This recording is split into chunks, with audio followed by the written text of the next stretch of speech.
impeso ahodo so anim nyina no mpefefe say me no mienu adwumaden a ye o memu ase no dan kwama bi no eso beba mfaso kese pa de ama me no mienu na afa amanfo ni nyina enti anopenso ya da ase ya sade se amemu no ye de ho be hyemu bi na fei ne enkoyie nyina no yetimi akade a kira ban ne se aha ne ha nkoyie ba bi ekoyie nso yetimi abona abaso enti anopen ya tena se sinkonwa enkomododo no anu a ye bebo no aye de fa amemu ho ana fei ne ma wodo ekoso wo amemu ha se no ho anopen ye da ase ye na production team na se o chema ba ASN chill head production na anopen Michael Yaro ewo MCR Samuel Dingo na cameras nachi abna se wa mani ampo moral support Kelly in charge of social media DJ Bono so support mana preke technician on duty me din Osikani Frimpong Manso and pay so my na mo ase se mo timi akan ye ho me pa cha oba join conversation na no pay ya and here on all our social media platforms, you know, live Western Diamond TV on Facebook, Western Diamond TV on YouTube, Western Diamond TV on TikTok. And you know, what me like here and page, you know. No one had a judge or comment in an to their money. Can I send also say, or comment to the bedroom here? The Bedgy Brania can count 70 and so at me at the amount. And I pay that's a papa. Say, I the Chipachiwa. And Pempino, Yataika say, and no nyansa, and no nim dear, and then a hunya be a wanya ho. Nemono a papana domo, and a bia so. Send your name, divine selection, and come in umi and ya. Yahoo and day. Then find say a tuko say, and ya who a dimbi, and ye papa area be, and ye who a febi, and ye sick a be a walk. Nemono. Near one tonko na one nano. One was sira will be to mean to meno. One more book wine to baby a quine you know. One more than what I didn't swear to us as a cassasono. I want no me yeah, and I'm a no me no. Yahoo and a day. It's an pay baby I will be ano. Danyamia say. Esansa one more at one and animal and see I don't know. One time or more. Menso bin time or more. It's a prayer to come. Now ya dum. I don't pay me person me no chair and sembi the former president of South Africa, late Nelson Madiba Mandela ekaye na ebusia se yawo se brabe kunu aboa osono a won pepere ho sa wukokum ntatia mo akwa tie biam yawo se bra ebekum aboa osono a ehun ko hia so bepere ho so hunu ntatia na akuraba bi etino ukwa kokum akuraba na ntatia no na ama nipa hunu se why you prepared for the tax ahead of you e ba chotie ne Nelson Mandela ekaye mrebi abesene kro na no pay ya de yamfato ho na mfato ho ya de ye no ya de si eye de eto chairman utumi last week ni nyina be premaye enane nansa yokofuo eyi ni free wo maso ye ho na de omunie Nelson Mandela was very, very courageous. What ya chene de to afiase na ya chene de to afiase no wa mana bamu amu wo free afiase ana wo baba ye South Africa mampani entity the courage of Nelson Madiba Mandela adopay me pese wo hweme o fa bi free sa courage no a na ewo Nelson Mandela mu no no obi a che odi watu fiase de presidency wo no okoye de ho but we gina ne mu de mu egina ne nan so pem ko na nimu ekonkoden etwitwaje wo mu ana ene akwasi kokko ewo South Africa emre no a ebesene ko ye no eto safo no so wure no etwitwaje wo mu na esanse na bamu amu ntino wo free ni hawmu no wo free sa esum no mu no nyame ehyere no mu nyamo e ma ne take custody of the presidency. It was say I was not a messiah but an ordinary man who had become a leader because of extraordinary circumstances waso anya agenkwa no na mmomu no waya damusa damusa wano no sabe mprediasa na nim ne nachi emwa bia ne ndaso bia ne ba bia nanso no waba be ye kandini ana atetena ni ana se mampani esan eniyama bia wamu ana edi South Africa mine so no ede ne ko mu emre bia be sen kro ede na ka kire we na no pai kai na se no so se obra kwantuai ayedien ya wo haw atete wotai kodanna enkobesie wopem wo de tare ne awai ne nyina no eka ho bi but inkurim difo ne ye ne woko haw mu a wojira ne mudie mu epem kona ne mu esori firi ne haw mu etiaropei yen hwede eto chairman wuntumi na iyokofuo arresting in a Rambo style. Na kwa kwasho makachi 48 hours ye hwere msi ye beja papa ya mana kofie 48 hours na so obi anka hweye 3 days aba 4 days aba 5 days aba until the 6th day. That was Monday.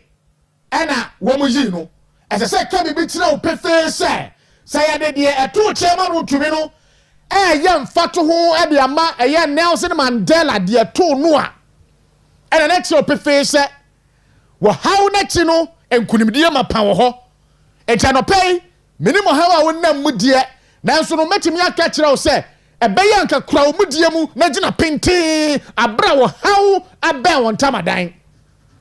So Nelson Mandela tibi every prison aba be ye mampani a abusuya bibia nso nyame ye bibia nso betimi yesi enti se chairman wontumi enimguase ayokofo de agu ni nyina achi ene wo hawa wamde agu ni so nyina achi enkontomponsam wamde to ni so nyina achi no abusuya enne wapia firimu na kai na hye no so se wapia firimu no mana ho den soronko bi ama na pema kona ni mama botaye esi na ne so no ne setimi aka etianopai Nelson Mandela asemu a wakan ye emre bia besene kro no ye de hye ho nkran na de chairman ntumi dia no so abata ho na de atu ye ho yewofo o say I was not a messiah but an ordinary man who had become a leader because of extraordinary circumstances. And the circumstances no a nay ato no de wonnam mprempren aye extraordinary circumstances. Can I say if you are able to overcome such circumstances abusia eniama wo hwa ni musa wonsa be kanyina do wonsa ebetimi aka entino emprempren wo ha na nam no jina omudie mu enimguase beba atete kwadanna taye nyina beba eka ho bi eba nya akukuduro na faces are challenges na aba no enten na enye beta te se kontomra haban a ye de akaja pem kwa ni mu jina wonan so na hye no so se wo hawo na chi no enkunimdie mapa enso ewo ho anopai ye jina wo isu ni asanso amawache na yasanso ama eye akwaba join the conversation live Western Diamond Television afei on Facebook no Western Diamond TV uko na wa like page now do comment ni nyina na afa ho de aba uwi akope link de na share on X so Western Diamond TV on YouTube ye live ho subscribe to your channel no Western Diamond TV TikTok so Western Diamond TV 0248071174 yen text and a WhatsApp line no ena ye de atudwa no anopay ye da se wakaye ho. Another the Ashanti Regional Chairman of the New Patriotic Party Yera Bernard Entwibo Esiako Chairman wuntumi etu anamo eko His Excellency the former Vice President of the Republic of Ghana Dr. Alhaji Mahamudu Bawumia ena so na okoye no asedan kwa no de koye wakwada na sipa se ne wokomu na wotwe ebese no koye no Dr. Alhaji Mahamudu Bawumia ntuna jeje mu ebetai na chi ama eduru ba bia na ye pe wo mo a se bia buru wo mo nsam wo bia metimi etwetwa de agye no Dr. Lagba Mahmood Bawumia eboaye enti no okọ ne na so ekokoda na se enrada na enika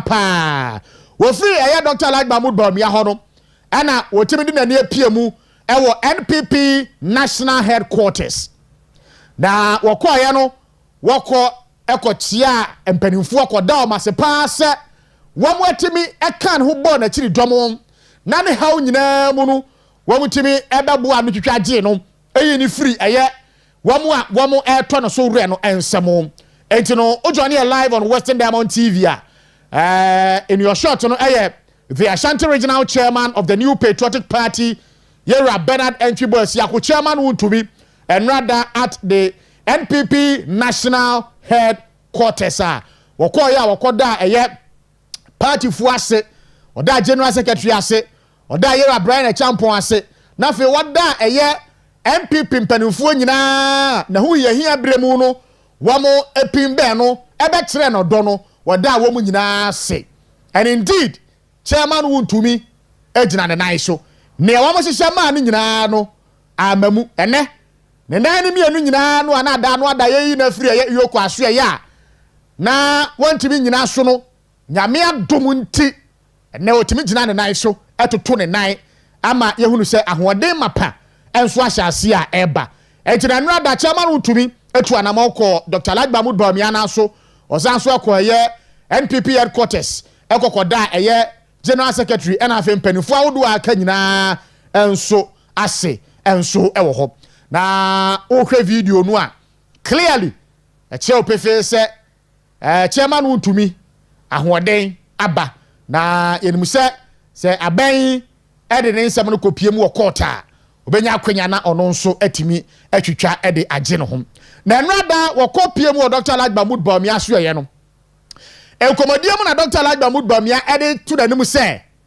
free time wa ye kire wo kwose iyoko akati nyina no meda me na koda na yade na enei akire me na free da ye jawo da joda anwumre no nyame anim nukura nie mitimi da ye pa enti no Dr. Lagba Mahmood Bawumia nso ekire eniso a wo wade ma Chairman Wuntumi atitai a wade ma no yakwa elections no nkwa ne ba nyina no wo kire na eniso ede ma no Chairman Wuntumi sanso kopie mu wa Yera Brian Echampon abetifi mrahebegani ena anso kokoda na se na wokoduru wo no se wan dia waba o se adano ada Bible mu ene kwatani no ekokoda wodifo na wosa na yade na se a ene wanso aba etiefa Bible mu nsem de esi ye ne nyamfato ho wanso aba wo ba bede Yera Brian Echampon enso ase ewo adoye ene support kese a wode ekire no etino no Chairman Wuntumi ena owo screen so no waye de eseso woye na enim se merepam no nso no obefre press na ne ekoso nyina no watimi e de atoga na fo nyina ene party supporters ni nyina enso animu etino in your short right now no I have the Ashanti Regional Chairman of the New Patriotic Party Chairman Wuntumi a order MPP empanimfo na se etino uhunu the General Secretary Lawyer Justin Kodia Frimpong mihunu miaminu abema kwaku dewuro mihunu Gordon and afei Sikawo Bush miame wo for Sikawo Bush wonu wo shata de fufuo do a ase no eye kokko no and afei empanifo ahodo ni nyina etino that is it ene aseda nko a ena yede ma obebia wota Chairman Wuntumi enso echi abusia yefiri wa ene enrada ade bi si wo mrasebega fie na se yakase aban bi eye etimodin aban bi eye nkontompa aban a we NDC aban free wa aban bi ani wa ebeba ade etini yakasa ye nyina ye to man we mu ase ana NDC in opposition wa mo sha ase ebo po bi se aban no ana ya adodan kwakufu ado ene Dr. Lagba Mahmood Bawumia aban a teso no se bia buru wa mo ye insensitive wa mo de eto ahodo ena egu Ghana fo so na eto ni nyina ti no ahokire mapa enso aba ba wie yenso na wamo de wamo baba mu a enya de a wamo de etuo fufuo bia eba na mamu no wamo ba aba betwitwa etuo dada no a aban dada no ede agu Ghana fo so no obetwitwa mu and on making reference to you can say e-levy, electronic transactions levy, betting tax, COVID-19 levy, and some other levies are wamo essay, wamo ba a nuisance taxes in Chino, wamo ba betwitwa wamo ba ya no wamo timia yi betting levy ya free ho, betting tax no mai wamo yi e-levy ya free ho, but the major component no a COVID-19 levy no a and no raking more money edema or money buy no. They have refused to abolish that particular levy. Bepim ni ayeka say one more ho waye. One dia beka che Ghana force nyame adom in their next budget no 2026 dia no and one mo ebeye arrangement say one mo ba be yi COVID-19 levy dey free ho. And say Ghana force e ka kirem. San krofo we they shouldn't be trusted because so what's the boss obey is away in every way. I don't know buy no. Why you been what Jabby at the tour? Why you be Jabby the tour? And today, COVID-19 levy no one of the year propaganda say COVID-19 no memuhano. And so I don't quite go at the whole edge COVID-19 levy no. And then I can say, oh my babemu 5 months ye, your last 6 months mu, sa COVID-19 levy no, and that's what the wa. Menumienu, yadaso, etia, etino, etreo. Aban no awaba no ni su ene ne ban eno adam na se be fie yanka bi nhwemu ye ya wo yanko se e de finance minister Dr. Kezela to ba force na kopiemu ho e de asemu a ene waba na se be fie e ba be sere se Ghana fo nyina nta na chi na ene fam go bua no aba fo mo no wamo e de eye eto foforo bi e ba be to fam go so sani ebejwa sa tuo no wom jeje a wom bekeka bomu na eka eda energy sector ho no wom de akoso ano sani ebeya dumso no yebetimi aso ano wo Ghana ha sei na de wom nie wom de eye 1 Ghana cedi levy ana tax e de ato a liter of fuel bi a beto so wo Ghana ha sei enti say a liter of fuel eye 12 cedis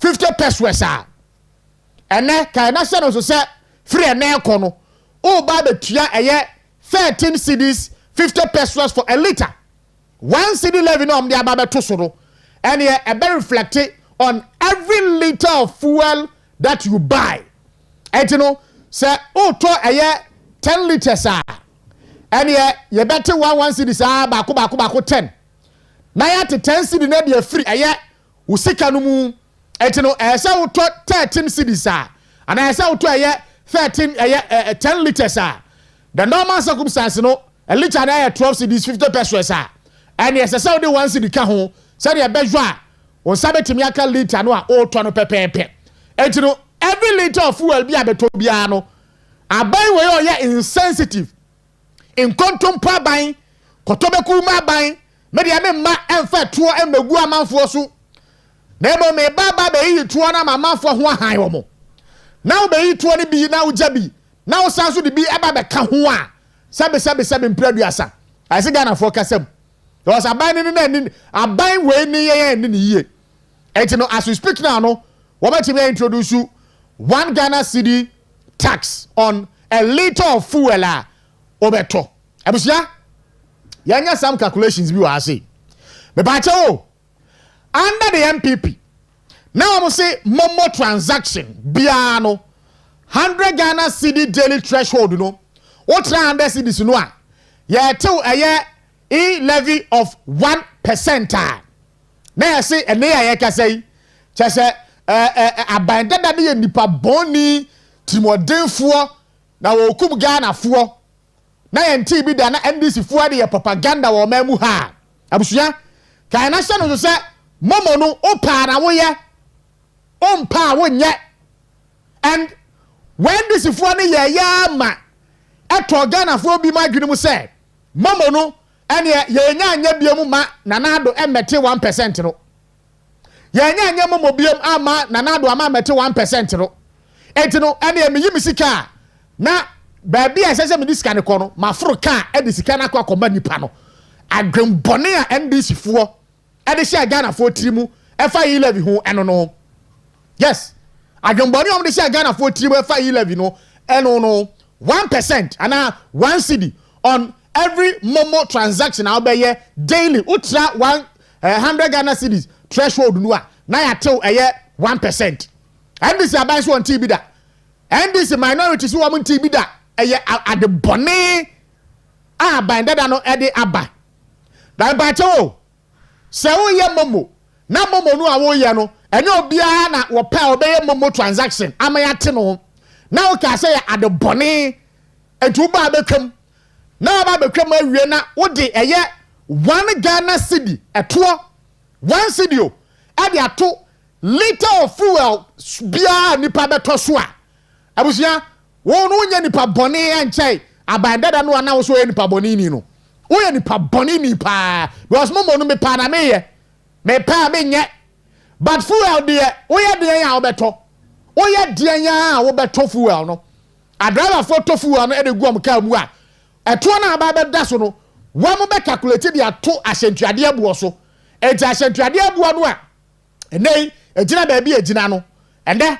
a driver fo no e de bi ba betumu esan abamboni we ne dum so levy a wode aba enti no to 1 liter bia do a 1 Ghana cedi to ana wo tuade ama aban a wote suwe 1 liter bia na 1 Ghana cedis enti no ye de levy no etoto de awom de aba dum so levy hu a wan pa na wonwena manfo ho wan pa ban ben pa ene ye kohwini aban ye kronfo aban a wanwene amanfo ho yes boss momo ne de me pa na me ye but fuel no oye de nya obeto ontimi nka se ye de to aba beto so ntinya de abeto obebu nsuo de agu ka mu aha adriver fo bebu nsuo de agu am ka mu enya yie oye de nya obeto na me to a liter na me tua eto 1 cedi ewo a liter of fuel ameto so a na wo sa buy no a wo de sa ahihia boni we buy no onya within ya buy oya within ya buy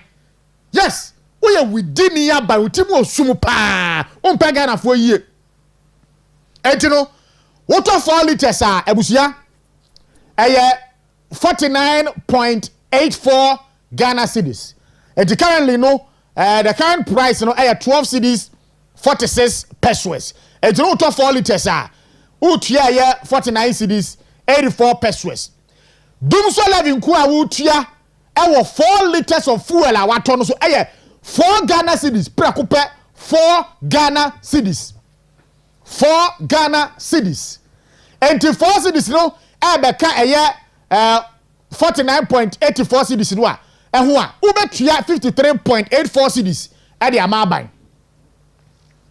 eno dan chen a uto 5 liters nso a ere de utua no eno no utua 5 Ghana cedi ere ama Jo Mahama ene na aban uto 6 liters a utua 6 cedis 7 liters no utua 7 cedis 8 liters utua 8 cedis 9 liters utua 9 cedis na uto 25 liters a utua a whooping 25 Ghana cedis ere ama aban nyatrimo denfo ne brefo aban a anka sa tuo we wode beba kampo de ka rebate ade no to ebia 50 pesos mpo na ama so a 1 Ghana cedis bam o de atoso emfa ho se nipa no wo beto ana wonto ene wo ye de a beto ntino yemfa mfa ho mamu na obi a entua eye etuo ni bi etire no no to ye driver ni a ukọ eye fuel station a filling station won a sika ukotua nie the number of liters a beto no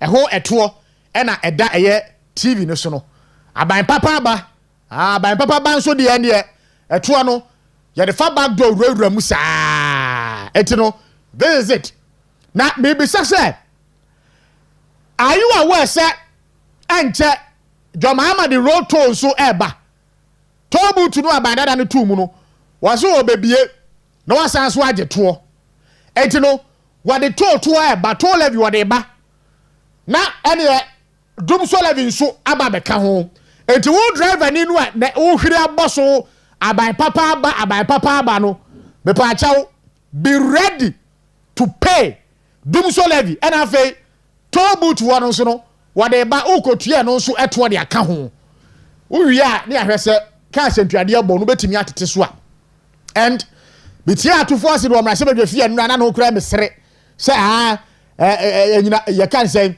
fam wobuo na ba fam pa ntino one Ghana cedi kura eto a liter so a it will not affect the ordinary Ghanaian na okoto fuel no ana me bisa say fam wobuo na aba fam no atofo ase woni me fare bai ade ahyehyɛ na wo de ba ya ama fam wobuo aba fam at the world market no and a price na aba fam etino money fanya politics yedanya ne na de echi na world market price no esutu kosoro a fam wobuo do ene 12 series 48 pesos no ebe pagya akosoro na levy no so aba be ka ho na fe tobu to dia so aba be ka ho etino utu galamse e wo driver for ni botomu na no pay me expect say ya be ma mo ne your friend say David Abuadomu ne akwada nyame mo ne pa wuli mu ebe friends and trofo hia mu aka kire dwoma ama ban se se biaburu ntimu odin we within ya ban ya hwe nim so am be friends and trofo hia mu aka kire am say wada Roma abano ya na ye campaign ya Ghana for to ma wo ya so atu bi ma wo but we no ade ba ne de emwa ya adwuma yes obeka ya proud to the elections safuoi ekom hu bomu ko sisa placards akakraka ekotena TV so aye propaganda de tia MPP aban no ene baban aba wade 1 Ghana cedi eto ato a liter of fuel so esi wana na do abreso anka kromu ha ne o mawe mu asenkia nkwa ha mesi esi wana na do abreso a na na de sa dum so la vi ba ya akọ mawe mu kia nkwa mawe mu yenim dia driver fo be ye akaye nkọ Ghana ha sei enso na o nyina yedi ya hwe omo nya atwomfo ni bi no ya hwe de ombe ye de afa ho ya hwe de ombe ye de afa ho abaya wa ba wo se o ba be yi wo ahokire de afiri amanfo so ene sidi na enya hoode no enya ban we ni ye bia wonya hute me na ka kire wonya hute wonya hweye won fa measures bia nwu apono so ye na me se acha by August September October mu ho no agarifuo no abu amu akokra ne amade abaye de bedi bronya no e na abehunu ne ebe kwa kosi wo Ghana ha se dollar no ebe koso aye mra ama sidi na apagya eduru wa ne ebehunu eduru ho a ene ebehunu enti no measures a wom de gu apro so wom se se wom ayama sidi na enya hoode no wom fa sa measures ne bia nwu apro so free August a ekokosi ye December na ye hunu se ayampa se wom ama ensise papa ba ma sidi na enya hoode etifu abuo no a ena aba fom no ato force no unim pefe se enya wo no waye bibi at the world market no ebo na aba fom crude oil ebo na aba fom ena fei sidi no so appreciate against the dollars a ebo ma fam ngobu so ba fom eti wo nya no waye bibi nyu aba na ye bibi wo beka se fam ngobu na aba fom ni ntino ya the 1 Ghana cedi to a liter of fuel bia so mpodu a enya hwe it will not affect the Ghanaian really so 1% momo transaction aya hwe ya and also 1 Ghana cedi per liter tax awodi atoso no eno so ye bibi eto 1 liter utua 1 cedi di ama aban uto 25 liters a utua 25 Ghana cedis ade ama Jomahama aban ye ti kromu a ebe he de betimi diska na ye se dum so no betimi aso ano a ye nyina wa ha sei anya bia nanado abreso kwan be so no fa ya wo so dum so ano your excellency handing over note na animu ana yate enti atoa na wo be so dum so ano ada no ada kan bi kire se ye stable electricity a ye ntua mo ya gitu ma etua mo kra no na dum so no kra de agensam kra enti nei 1 Ghana cedi per liter fuel ye kan say tax ade ato fuel so ye nyina wa ha ye hwe wo mo na mo gika mu nyina ro enenso mu nyina ma ye din mo nsore na mo gika mu na mo nkira aban ne se sa na mo no otu na papa enenra ye mo ye minority in parliament na ba so pam if indeed say e-levy na no eye optional opa na ba ye opa onya no and this ya ban e ka say e ya de boni a 1 city doom so levy on every liter of fuel so ya de bone and the minority no STG walk out in parliament ya mo mabaso wa ma ya de they should keep on protesting say enje we na aban no ana party na opposition no e de ma yen na mo no obaye no o sesa na no yentie the finance minister amra sebedefie emra to fund the needs in the power sector. Government is proposing an increase in export price of petrol, diesel and related products. The impact will be absorbed by the gains made from the strong performance of the Ghana cities. The Speaker, I repeat, the impact will be absorbed by the gains made from the strong performance of the Ghana cities. And this will mean that consumers will not have to pay extra for the price of petrol and diesel beginning today. Right, Honorable Speaker, our simulations suggest that there will be no increase in the export price of petrol and diesel in the next window beginning today if the levy is imposed. This is because of a strong Ghana city. Right, Honorable Speaker, the levy will serve as a dedicated source of funding to the power sector, and the proceeds will be earmarked for the procurement of essential fuel for power generation. The Speaker, this will ensure that Ghana enjoys stable electricity. What is before us is the Energy Sector Levy Amendment Bill, and basically it is saying that Ghanaians should give one Ghana cedi each when they buy a liter of fuel so that we can end doom so.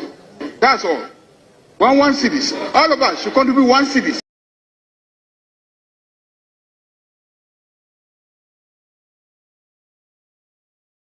Yanamo mo better sounds wo masumu pa utia to force in and or say the impact will not be felt because city no stabilize it enti ye 1 cedi extra for a liter of fuel as taxa enya de a ya to fuel no ye be affect ye and I'm say say if that is the case city no a enya hoode no makase enya to force no ni ye bi ana enya president Mahama ni ye bi no yerim baby afri na bra na city no e sha se misbehave ene ebe hunu se sa to na ade aba no obekọ mra se bedafie akọ ye afri ho ana se obekọ so ama sa to no ada eye fam ngombo so Ghana ha sei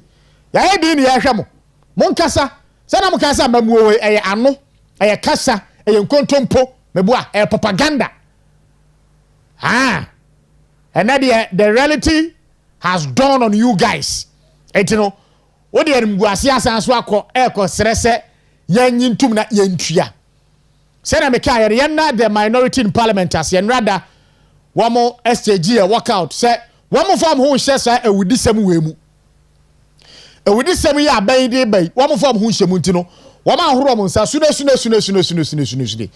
wamo ye majority a wamo aban no ene tie akonwa ne so no ne ompeso wamo ye fam ngobuo ho ne ho nkro ne ba nyina no wamo nye minority ne de wamo ahoro mo nsa enso e de afiri ho ye na o masene ye mo mabaso etire no etin get prepared and rather brasebe dwafie after say minority na stage a walkout no wamo ejina so ejitumu ema ene ya ye kasai parliament a pass eye sa ye kan say o ma approve eye 1 Ghana cedi fuel levy etino eno so eno no otofam ho a liter ba ku bia no 1 Ghana cedi eto ye te se ye de kwakoso dum so enso ano abusia the fight against illegal mining in Galamsey me makase time on MPP wa ba mu na NDC for to opposition ese eye MPP for na etu Galamsey no fair enough yate ene one more no mu tu Galamsey no one more fra ban mu enti no anka under normal circumstance no one more accuse you am say one more ban na eye Galamsey no anka ne o ma ban ni akonwa na so bie mu no anka senka Galamsey de anka say timi stop no one time anamboa anso no emprepre Galamsey no afa kura na agentre han a ekoso he baabi a befa bia no aban we mu mpanimfo ene aban we mu nipa ena agye atomu a won etu galamsey aregudinti America sa nie in opposition who tie the narrative by the NDC for no a won say nanado danko akufuado e wo tumi ni nyina se ne obe stop galamsey a obetimi a stop galamsey enti galamsey no ananamanfo otu anda nanado no eye nanado nkrofo ne MPs ne ministers ene ne appointees ne party fo na etu eye galamsey no esan se tumi ni kura nti no wontimi crack the hwep no empanish saafo no and MPP ni abamu biem enti adanti na galamsey no gusu a ekoso kura chen ne na ekoso wo abandada na breso no enti ene yenso ye betimi anya kukudu aka se eye NDC munfo NDC fo ene NDC aban ana etu galamsey na na abusia we nya semsebe bia wamu journalist o tinkran ya wokeka mu anopa bia Captain Smart say NDC regional executives and Western region what the example say oba to emantem ha say ya galamsey activities e koso nyina no ene yanya MPP fo biem esa so mafira ba mu na mo NDC party mu mpanimfo e wa atemantem ha say ena etu galamsey no Captain Smart na kai nipa ba ko NDC fo gini dipa wi eye Kelvin Amatela free ho a wono ena odiso yenu masemnie woko aye sehwe akontomra abusuya enkra free ho e ba no ene enyan and clearly sir President Mahama ne crying energy eye kan say lance minister Emmanuel Amakofibu a ewo bibi jwa me say evidence bia ni wa e chen de nanano matenkonwe wo awo win ademba eye President Mahama ne the lance minister and this imbrase bedwani ho e tu galamsey den ewo Tanwanwa Forest Reserve no mu ama hemfo okromu wo ekanasu se sansem huru no a wodi wo aye wo monsa ase so no wo monso sa ne ma no so ntino mane ntuni na ye fancy aye ya kan say our win hobiem edi adanse na chen me ahemforo de ama lance minister na ne aban a otisoi if indeed say aban mu penfo anya neck deep in galamsey activities in this country adanse ban biem na chen adano da video a Erastus Asaredonko echo capture ba ya na ene operation team from the lance ministry atidesi a Memphis constituency wasa japa na wama bwera one galamsey site na the leader was site wono anya gudu akrefo na frɛ the member of parliament wo a Memphis East honorable Nicholas Amankwa ama wom dia to speaker wono so e kasa wakatre the leader of the task force they say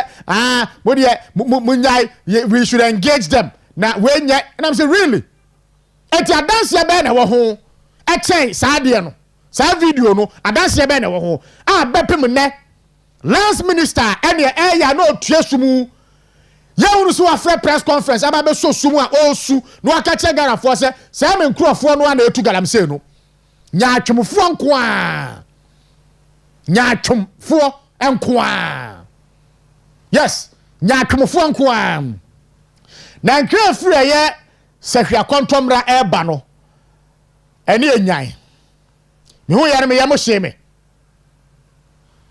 for the past 4 weeks or so 4 months or so dia ni enipa beye enan ena atoa nananom wonsia do e wo sehwe akontomra adanu ada John Mahama edi MMDC's list eba ye West North ania yanyane ntia se this is now one point to nyina no our that enclave ni nyina no galamsey campaign se wo ho ana wadu o ma to district na no entenei say you to galamsey ni serious a wo bia o neck deep in galamsey o nda kwakoto district na no ede na ka kire o ede pa na ka kire o ede pa ana ene ya kase e ka kire o and rather there was a press release free Western North region buy na through the release and one more accuse the honorable member of parliament owo Sekhi Akontomra MP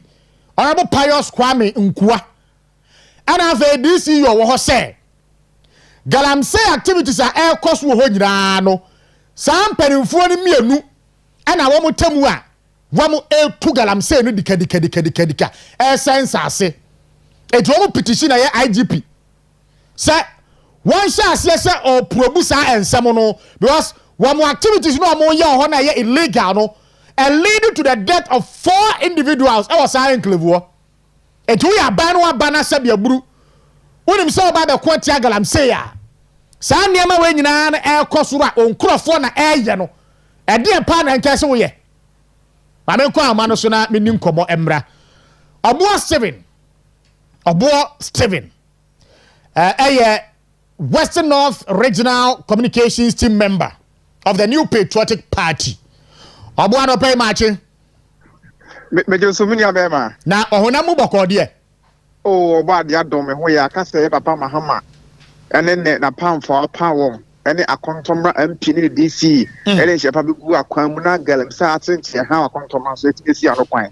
Na pacho nso Yesu adom. Ye nso ye ho ye pa. Ye da obo ade ase. Yo. Obo de dikan yenya mo press release ni bia ene a petition amu petition the Inspector General of Police na subject no ene say one share investigations ase into the alleged involvement of Honorable Pius Kwame Nkua MP for Sekhi Akontomra and Honorable Joseph Apia DC in illegal mining activities in Sekhi Akontomra district. Wadaroma mo na mo Akontomra ho and some yamodi atudwei senate o mini ya ni dikan mamenda wase e wa kwanya odi amame se Akontomra hawa sisi ya MP ene DC ede ye famu no so ebetimi ama mampahini ne IGP so ate yenka na no pai de mamfa ntia sonko entia atiefo ne ahwefo a ehwe na no pai na mentia ye region ye party mpanyifo a da region no papa Benjamin Ama awama region no aya kono ewo MPP amanyoku minua obisa Akontomra petition ya petition IGP any other security agency na enokre about illegal mining na MP for Akontomra or Onmunya for Pius Kwame Nkua any DC Honorable Joseph Apia minua ya to aba ewie ye December 7th ye hu say MDC amanyoku ewa Akontomra ehase say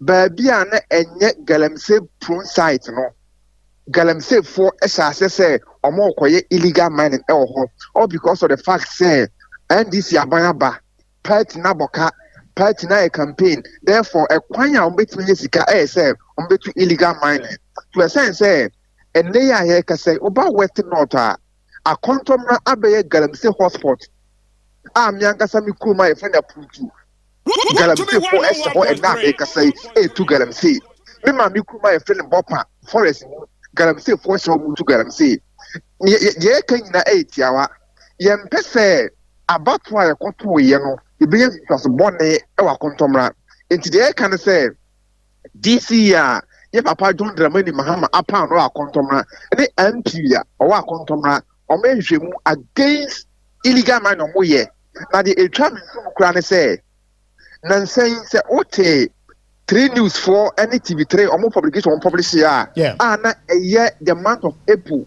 nipa mako and 9 and a sure on e wa Akontomra all because of illegal mining and they yentimi tira Akontomra and they yentimi enya nsu ensign no e wa Akontomra all because of say MP a wa Akontomra ase galamsey mu kena o hwe social media bi twagu me be and because galamsey site instead of say on the security men ebeko galamsey site na omo drag wona mine no or kwa na on media men omo twa video no at the sense of say MP no ayinani to fight against illegal mine ever Akontomra na o hwe on the side of DC so a okwa Akontomra ye free krobi nyame adiso nyame adiso ebe krobi a ye free no one sample now udru one sample to nyame di so no ekwan enhyada enware ye to aba ewie ye hu say galamsefo ehye saa eponu etu agudie now ye te ya ye twembe omo no ye hu say allegedly I say a rumor in town because sometimes rumor can be true. You who say this year or contomra Joseph appear. Ye papa Mahama Ebo Di Aquaje 100,000 Ghana cedis. Officer Galam says for as a cigar or J now Omo can say Omo to Galam say oh. The Bajo was it DC, you know?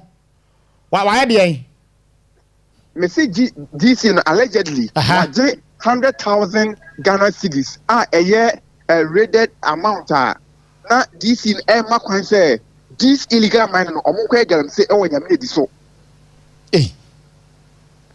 I see. Now, currently, because of say, beginning or the 100,000 Ghana cedis, we share agreement now a cost so between Galamsey says from any DC now, between 100,000 Ghana cedis.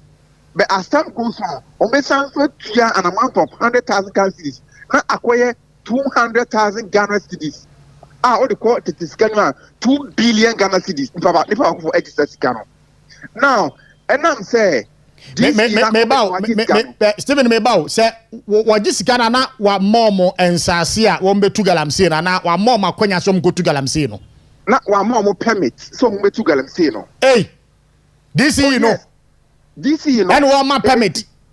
One more permit to Galamson. It's a chance say, yeah, fire media no ever want to know, and my no at the 2 pounds echo chase. I can say for no so. Now, or 2 years, you know, you say DC, no, Jiska, officer, illegal man as we all. I'm going to say, America say, Obasa, we also district regional police commander now, and some what. Depending on yet between the DC officer and that of the illegal man that no made so. I see. Now, near Tosum Yenu, yet to about area ya, you won't say Galam say echoes a contomra. A contomra MP, a pass coming on a large red global west slaughter, red light for a Liberty FM. Liberty FM also, you also. MP echo can say. One air galamsey our contomra on one casanin crop and the air galamsey our contomra. Let me send audio normal to see live on radio. Live on radio, Liberty FM. Our brother host no air Mr. Car on this. Oh, I see. Emma or can say or Pom can say on one casanin crop and the air galamsey our contomra. One MP no casan crop for the 2 galamsey our contomra. The patron I see. So assuming with that, I didn't say, who say one cassa on for the 2 Galamsey. Now, who say Galamsey on any man, I didn't know on top war. To a sense, say, who call Galamsey site now? You don't go with security men. Only or boys, you take money from the Galamsey says, now, John will say, say you, or say, say. Okwa control could be a floor, Yamediso. Asensu eba nyame edisono ekwan ewa crasse ensu omonom ensu edafom na make say sa kru no enyensu ensan no all because of say ye MP no supervise galamsi ewa kontoma amma na make say timamfo ebre ewa kontoma media enye izo okay obo mpacho gina wansa me the videos bi ama MCR no MCR say Osaka video na Fatu TV no so mai na yemisa say one more video no mu no hefo a very well obo minia one more hwe anope Western Diamond TV so no ye this video na tum ye honu mpanimfo bi o makọ site bi a ene ba ko hye long sleeve say fita o say de na wa hye reflector aguso yeah ene wakasa yaboba no no ye hwan ono no ne MP fa kontom na odumunya for Pius Kwame Nkrumah Pius Kwame Nkrumah na gina ho no on the general. Oh, I see. And you know, our Galamsey site. Or Galamsey site, or Shebukina fair, or Monkos into Galamsey, no. Well, some boys no could pass one Monkos in Yadruma. Oh, yes, Sanka or Shom Kutupan, and Kao Galamsey site now, who say almost say and Kao the policemen, security men say, almost drag or more. But then they or Galamsey site now, or any boys. And echo. at the expense of say security so original also mo year adwuma. Hey, I see. They say accountable intimi nkasa o, intimi nkasa. The moment I be on say o kasa na ya sha say you want to me tata. Hey. And very bad. And wadaruma mami misa. Mo petition ya ma chodi ama IGP no. Mo copy the lands minister. Finance minister. Lands minister. Mo copy no. But you compare the lands minister. Okay. It's also compare the Environmental Protection Agency, IAEPA. Okay. It's also compare the Office of the Special Prosecutor. Saying himself, these agencies are very vibrant. Say, I'm fighting to safeguard our democracy. And the you want them to be aware. Say na ekoso. It's one free MP no, any DC no. No say omo sa sem na ye kana. Adent no muti NC ano kwa ewa kontomra. I see. Okay. Obo ma yana se me fa unsi ase. Yana se pai na no pay na ye fa unsi. But answer na be ko no our win MP no or da so buy our win there. Oh, as I speak now, the rate at which I now Obaho as compared to first already, and this is first, no, on and off. And I think some course about Nananom and then out of the MP. And see, I saw Obaho Krana. No, because I say quite so. I say, I quite say, yeah, I allow what you want to tested. But I don't think maybe I say. Wano kura no ahemfo krom wa atwa na su a aye ensanda ho eda ho ankese se aban yi ejina sa ade no so di tu ho anabo no kura no aban ne nya hwe wo ho yo na we ya mo kan uzu so be bibia fa ho de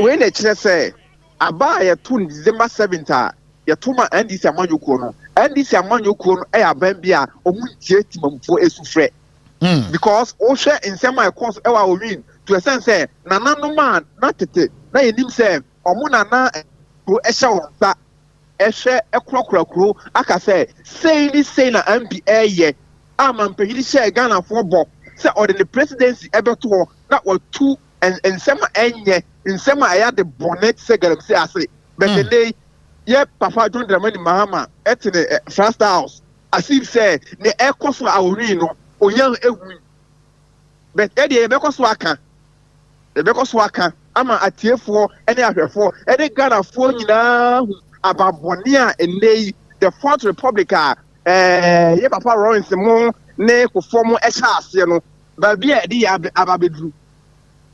Okay. Obo ma yana ase ne fa unsi ase anopai ye ku ani mu no bibi che ya adwenso be ba na aso biem why me that's me pay ni very well etino Obo Steven ena ye ne di nkomo no upiemu o Western North Region oka NPP Communications team no eho and just say sir ma make kan bo petition kakran fama but answer na no MCR fa Honorable Vincent Ekwasefua ne Facebook post no etoso mame okay etino we Honorable Vincent Ekwasefua member of parliament for Tafo constituency in the Ashanti region. On this same issue, I say, when leaders become the problem instead of the solution, Honorable Pius Kwame Nkrumah, MP for Sekri Akontomra, is caught on video, not stopping illegal mining but encouraging it. This is the same Galamsey destroying our rivers and farms, yet he is guiding them on where to dig. This is shameful. This is unacceptable. Watch the video. The evidence speaks for itself. Etino MCR so bet me the video na tumua. Na any where you sound in the film na fe ya kenkan enkrofo no petition no ma petition IGP no a ekebe the party no show videos no na wuyi no any etino this is the member of parliament for Akontomra Sekri Akontomra Honorable Pius Nkrumah and wojina wonu a wo tutu papa so no na me makase ebedru ba bi no mrasebe fie ho nyina no ebe ya galamsey fo nko ane guo because this 9th parliament no galamsey fo a and this yaban no and this party no representing one as candidate at this year was our constituencies no so hunu esunsuanso e da safo no ana nsunsu e da safo no ntemo a wo mo to abama wo mo no udu ma se be fie wa galamsey fo age ho afa. I'm telling you, yes, I'm in Central galamsey Frimpong Ghana Aisha 1 Joanna Jankujo wano wase wodi 8 years no sha se wo tu gala wa hunu nsuo ne saa asan kwaye ne saa amada no ada vice president ekoko gina Memphis Central epeja ne sako soro se wo mo nto abama no wo mo ba be kire sere ye galamsey na nkasa. Can you imagine this? Can you imagine this?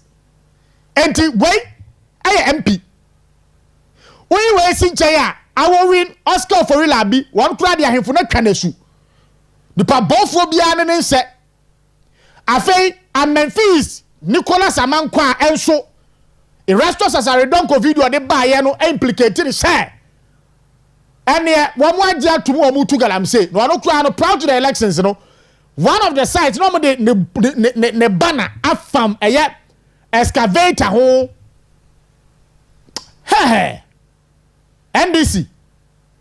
Oh, that be no, and yet, guasia airtime. Who a new woo? Yes, who a new woo, papa, airtime. Niamoyan airtime. Say MPP wa bemu, name this opposition. Namunya kudro a series of demonstrations, series of strikes. Essence your publications, a who do a press conference, a who do a set. Nanado ena tu galamsey no the microphone na tu galamsey no so person stop galamsey na o 2 minutes so be stop ne ya me ncha de ene ya to about MPP NDC maba emprepre e kase galamsey no se ne e koso no kra no ene nyan kra chen time wana nanado te so no yes adanse ni bia ene enso no way last minister ne hunu nyanse wo mu mamade friends and trefo nsiamu mesu nkyere yanse wano ane nkrofo ne bi na etu galamsey nturo mu nyai ende wanye na wako eye ye kan say samra boyos wanwan no wako wo say manfo bi gu ensase a lands commission ne dia ma eye minerals commission dia ma akonta mine ne say wa monye mining wo so na wo mo etu galamsey a o wie ya e de wakeka ne ma nyina asia ni se wa kire kronfo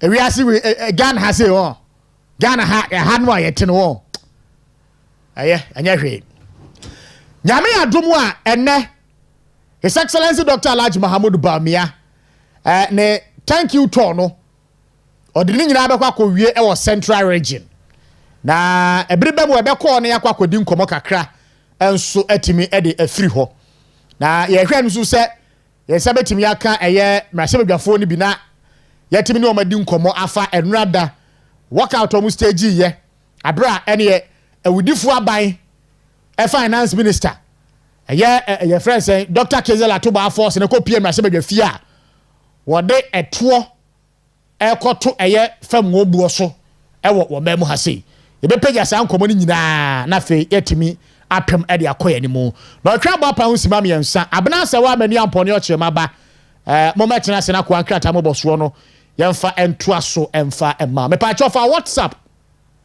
and have a text message abra 0248071174 0248071174 ebejebre na ya kenkan won sem ni nyina enso etimi e de amount and rather me who dwiri mi pa and rather any omampani atena ye at the presidency meeting because so any na African Union Advisory Board Against Corruption penifo ko share President John Dramani Mahama ewo abankesiem na womuduru wanu omudi omonante sia tu na nimu omokasa ya do President Mahama ji akasamu no say wano de he is not going to interfere in the Attorney General's work when it comes to anti-corruption probes. Now, I person change na say wono pa o ma pani die. Say Attorney General Dr. Dominic Akuretinga ayini. Ese ase se wo ye hwehwemu dia fa abai mu mpanimfu asabia buru wo ma bo ma ne krono a wono wo interfere.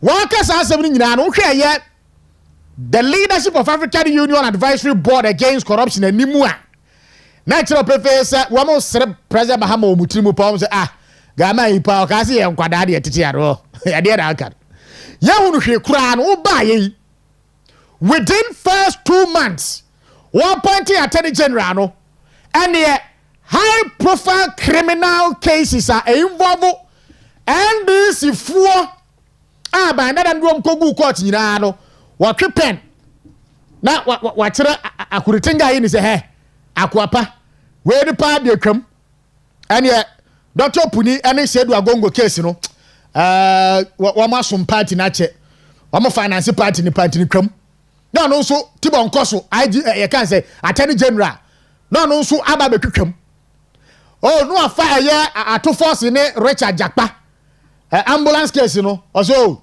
safo we kra no we no wono na me baba na finance minister Richard Jakpa no me ne call national security ntini twam no so atwam no wa kwata Alhaji Collins Dauda and $200 million Saglem housing project no Collins Dauda so the Hajj board no me ya ne chairman ntino wan kwakwamu a ebia ne eboni din ana edensema bantini twam no so tibon koso no so akwakotwam what to trust high profile criminal cases are involve this fu a abandada ndom ko gina court a nan kesese wo ba ye otoaso na ehunu the government and then baby asem no be kwa kosi oba ya na otwitwa ni nyina mu wa wie ba be ka kire Ghana fo se enya de a ube interfere in the work of the Attorney General.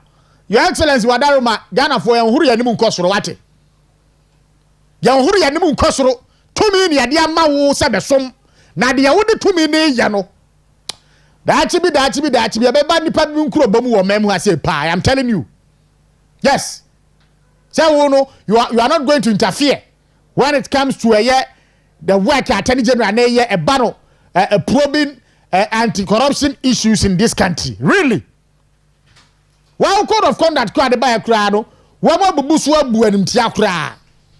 What you own yakin fa here? What the bones are for him? Really? Etino Enra. The PM you can say on my penny atina yet. And so no very, very laughable. Mete ma sere sa Eradi Yesu. Evra Mahama. Say on say dada no the Bahama we used to know no one was abaro. Erade. Anyway, Ochema ba ASN chil ni abna se wa median po atena se. Ochema ba ma chia no pay. Yesu ska. Eti say. O nyame adom jazakallahu khairan. Ede nyame ase. Right. Abna boko de. Ofa me hoye na ho so e. Yesu adom ye nso ye ho ye pa. Nyame ase. Sen rather chairman untumi ekọ Dr. Alagba Mudbami anaso ekọ da na se. Sure. Owie no ekọ MPP headquarters nso ekọ da general secretary ni mpanimfo nso ase. Sure. Ene o san so kọ hwehwe honorable Brian Champon. Esan so kọ da na se. Na asedan mu no ensem bi ekọ na enika pa. Dr. Alagba Mudbami ase free se iyokofo ekire chairman untumi ehye o makache no. Wonaye edra na adwo no kata na nia na ntimi nkata banyame ncha de adano adadwo da na adwo de otimi da pa afezu chema wontumi se ne ya party no emu mpanimfu aya ama no supporters aya ama no nani so entino se adano ada bible mu soja ni paninu ano yare kwata no difo ne sa yade ne ma ne wie ye no ekokoda difo na se a onso e de ne ho ba be da ase o kire ni so ne anu sunwa party no ene odo a party no e kire no abra na o wa huhia mu etino o hwe TV no so a Dr. Alagba Mudbami ane chairman wuntumi wow obuade o yes be se chairman utumi de unim no awunim no and dede amanfo ye nyina no wo munya encounter to meet chairman utumi kenya sanka sa de no munye NDC fo no bi kura no ekọ no hokoje mwa wow oh yes wanu on pe obisika wo na mka kira wo chairman utumi mpe obisika on pe obisika eti no mo na mo ka na wakoto cars we ntua na de na duties ni we nyina no mo sanse mo te we hefa nipa no munnim no kwa me antwibo asi ako munnim no ntia munnim no anka moja isem hunu no amokeka fa no ho no obuade down to earth I'm say last time I'm a friend no I was say oh boss now say chairman Osikani na kasa no say we am boss anyway chairman want to me but da nyame ase enura ehun say na ho ode no aba fine Monday no anwumra na I said ye also so nipa mu ase wetimi anante no enura no videos e ba ye no che say ono ahoden wo ho e ma ne toto ne nan ye nso wo ahoden no aba koso asre aye empire body ama ne se nyam be dom na ahoden bebrebe pa na wetimi agina ne nice wa ko atia sai nguase no aban we pese wo mde gu no ye empire ye bo nyina no o mo fa nsam no kokod na wonya akwanya enko defend no ho eno ano na asa etino chairman to me in your shots yeah baby on am your yado ye look at this oh god chairman I think say you're Bernard Echubosi akwa chairman to me senior Oscar Wakana no asa no city no me no make say screw time ana ye dinim chairman to me because maybe am because maybe go school Kumasi and o share party ni mu a na ye student journalist no I am pay me sometimes them dey no number and sometimes be friend even me person me card but sometimes we be friend wo practicals mu cramp no a some person we information we cramp free no a no obema information no what I say within his domain nko ade a obema wo ka so student journalist because why not let me give you the information because I never bua also production na wo ye no and two oba mainstream politics mu no say papa no wo se be wono ko ne yensika wonni wo yen se ne be ya dodo na so benya so mfaso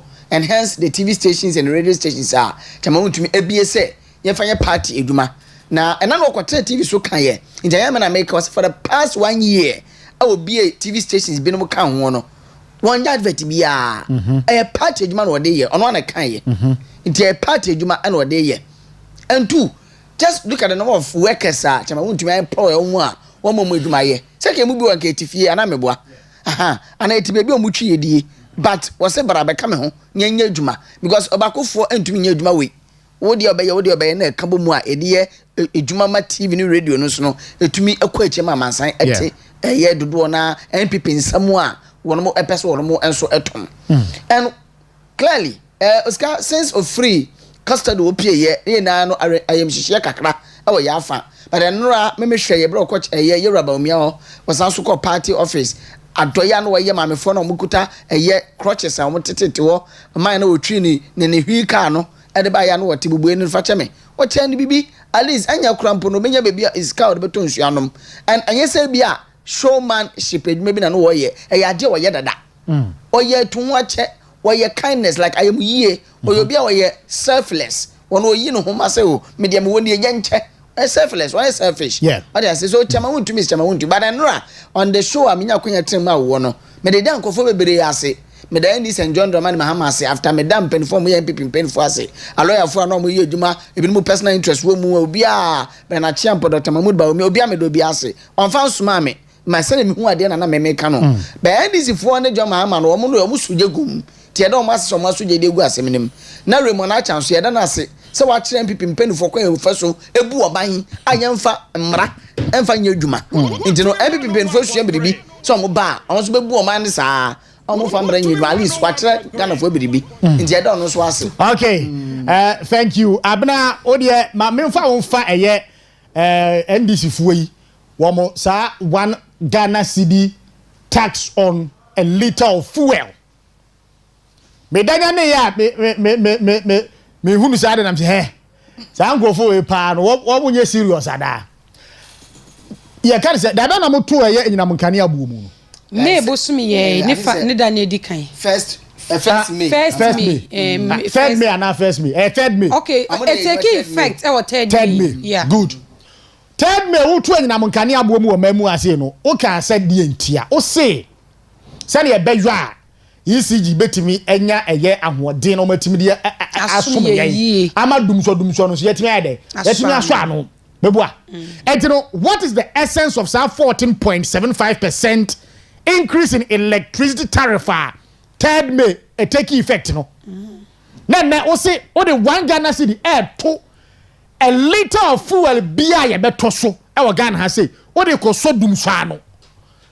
Che say 1 Ghana cedi and I can 50 pesos in poe 1 cedi liter ba ku bia no 1 cedi o say san krofu no wo mo de o ma green amu wamdo ma green am pa ya ka se ebi mu ye eye amamuo mu kromfo a eye ndisi aban because what your position o see obi di e-levy aba e-levy no eye momo transactions momo no so me pa na me ye me pa me nye me pa me yi sika na kita e dia koma nipa na mpese me sika na ma no e-levy bia encheme ema mu ye hu dede sa 1% no eye kotobeku ma eye ewidifo niema na wo ba ya ba bi ade ne fa no eho no obia betua bi uyi hu fi menye yi femwo obia betua bi akwada o she afunu mu kura betua bi 1 Ghana cedi kokame enti a it will not have an effect on the ordinary Ghanaian e bi enti a cedi no enya ahoden really.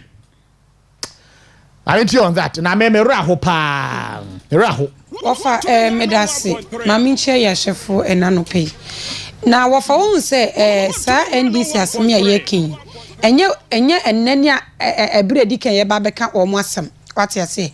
Ena wofa obeka ya yeswe aban in. Na wo ba ya na as associations ahodo guta for crampo AKB. I think AGI fonso KB say e-levy ye yifru hono ma ebe ha adwen because wo hwe sika na e-levy e generate a wo fa ye e-levy fru hono ma ye be short pa nanso enam se na wo ede ahye bonti na wo so mutumi eyifru ho na wo mo echitafo no etumi o mu de so ya ban no kra bo hya wo hye no wo ban no otumi edi so wo fa wo se eni nansa wo mo hyehye wo mo enti se wo opposition na obi di e-levy aba obi di betting tax aba wo se ni nyina no enya de eye enti wo ba be yi edi efru honom wo fa wo se yenhye e-levy na nka wo se ni 100 and na ye 100 cedis importing 100 cedis and above wo se ni more than that and I bet you say 1% no 1% no which is 1 cedi and ne wo koto fuel 12 cedis a wo tua 1 cedi e wo so enti ye calculation no ebia na me de me mass nye calculate wo to ade 12 cedis bi abetua 1 cedi e wo so na wo to ade 100 cedi bi abetua 1 cedi wo so fa ne ehe na nka ya ebeboa I think a lot of people don't understand what we are saying ade edebeba ne say sesia no oshenkeni no no kwa kotofu ono ye the tax ato no so into ono so edi bi beto so sa wo tua lorry fare 1 cedi ono so di bi beto so na wo so wetua enti obia betua bio na ne ono so kwa kofa nioma wo village no so aba beton no ono so yeto asentade buomunti wofa ono so di bi beto ne de no so yeah one was aban na da shenka fo mo mate lorry fare so enche besin neti me fo yegu so ye ne driver for bo atwede se wo mo ntete so obi so wonte so obi so se chinchina aban aka ne de e wasa wote so e na wo mate so wo mate so wie ye aban se masande tax e de atomo so enti e ka kiro se MDC aban e ye scammer obedi echinye. Franklin Kujo say the fastest pickpocketing ever is the D-levy. Enti oh no enti we no dum so levy wa fa yem break yem breaking down mama me for na wodwom no wo mo so nti ase what dum so levy na aba no wo mo ya pickpocket fo pa o wo fa woni enu anajo na me so wo mo ye we na me say if the government is telling us said there is no dum so why then do you introduce dum so levy? That is it. so I'm say pese san da kan ne mu sane ya epe no dia at least ne omodo toto so na na bebo ama energy sector levy na kai da hon esla ne ka no enti wafa yem misa MPP aban say the former government say omo ye dan na kan ne gina so for 8 solid years over one anyi dum so levy MPP aban anyi dum so levy enso se wotwe menu mienu ye dan kan ne mu din kan ne ye adwuma obi enu obetumi akase dum so gu nejo wo krom ha ATS obi enu wo me makasa John Mahama appointees no dodo no incompetent and very useless akwaye also ye energy minister ya wore nam krom ha yi bachire ya ohunu de wo ye no hui under every serious jurisdiction ko no kese by now BNI eton safre no be yinsem ano yes because abandada no hand over note no when you say containers no e wo port wo ama ukoya inspection e kombrase be fie ko ka say containers no wo go wi e tire o si containers no bia ira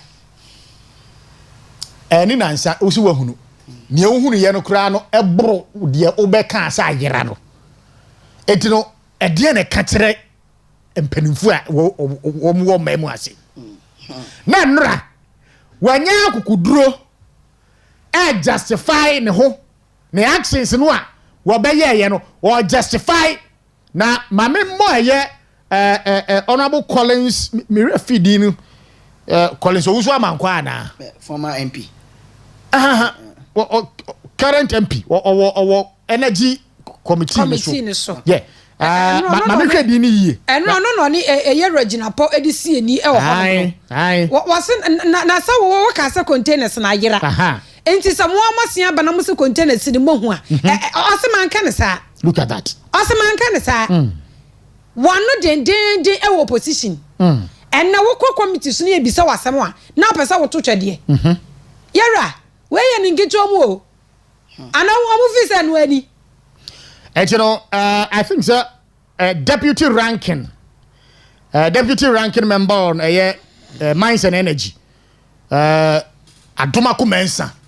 Honorable Collins Aduma Kumensa. And yeah, what's any BB pa? What's any BB pa? I feel a quay. Na no put the said. We know who are no bianwa in ye. Ade. Again, majority leader mo decide yaba na Ghana for kan wasem a was just one city as one city per was one city per and one city be ashamed of yourself as one city per and one city per he wasn't just one city Mahama Yarega and one city per just one city means NPP pension na one city enye per but and one city per because I didn't see and come man in pepe for the terms in the back man sounds Mr. Na dieti was one city per one Ghana city per ai no asada no say one city pems papa one city na dey per mumbu one city and this for okay no wonder mumbu disca to prada mumbu disca dey acheso it one city be mo per ba osika me ewrem fi say energy sector levy no the fuel so that 95 pesos me wale se no ha petrol 95 pesos dada and almost had one city ebeka ho it be one city 95 pesos it is one city na ye can fa share say one city po 95 na ho dada no I want to almost 2 cities who's that old one dey ya used to rate ntino ya hu ni say e ka ho dada so what you say enti na ye bo na ya bo one city no so one level no who's that ya used to say we ne dada ena ode foforo ba be ka ho ntino foforo na sisi ya no agentre hanya obi e ka se o aben ye within yaban aben ye tutubotom aban aben ye krono aban e de no I don't see may reference to say on the 26th of is it March ena ejato edum no hu yes March 26th March 21st March mom ejato edum ena the interior minister Muntaka Mubarak Mohammed eko 26th eko ka say enka on dey susu senka yemfa some 1 cedi and 50 pesos bi entu fuel so se na be ya e betumi di retooling the Ghana National Fire Service inti eno no proposal no kra sign da ho inti ni sisi ano almost 2 cedis na eye esla nko ano energy sector levy no nko ano eno nko ano 2 cedis no yes I propose another 1 cedi bi and 50 pesos so aba beka from the interior ministry so and it's another should be more because also the beko parliament the head of the beko parliament I don't beko parliament o meja to no is there quite 3 cities on energy sector levy kwa other levies in by Oscar fewer no almost 40% and etua o Ghana for fashion mutim say etua even more than 40% on fuel it go to fuel percentage ya dey je oshenkeni no almost 40% even more it may be free ya tua ska papa ato force na brada no ya mesere o say ndey you can say sidi na ho odi ni ntino ma fam wo bo na ba fam ntino wan sidi ni yetua enya ade a e be affect ye bebre sa what can say me me gina mra se be fi ho bi pa o nzo ntino e kwabo shense fine ko bete sound so ni ti no sound so pa no bete me ko ka daughter of a medra o memo ate sound sankasa but say be taru ti ho wo be wa na nipa nsa Allah wallahi because ya oto na wo ka nyina yensem hunu wo ade pa na mo ya mo se amasidi no ahoden apega ade pa na mo ye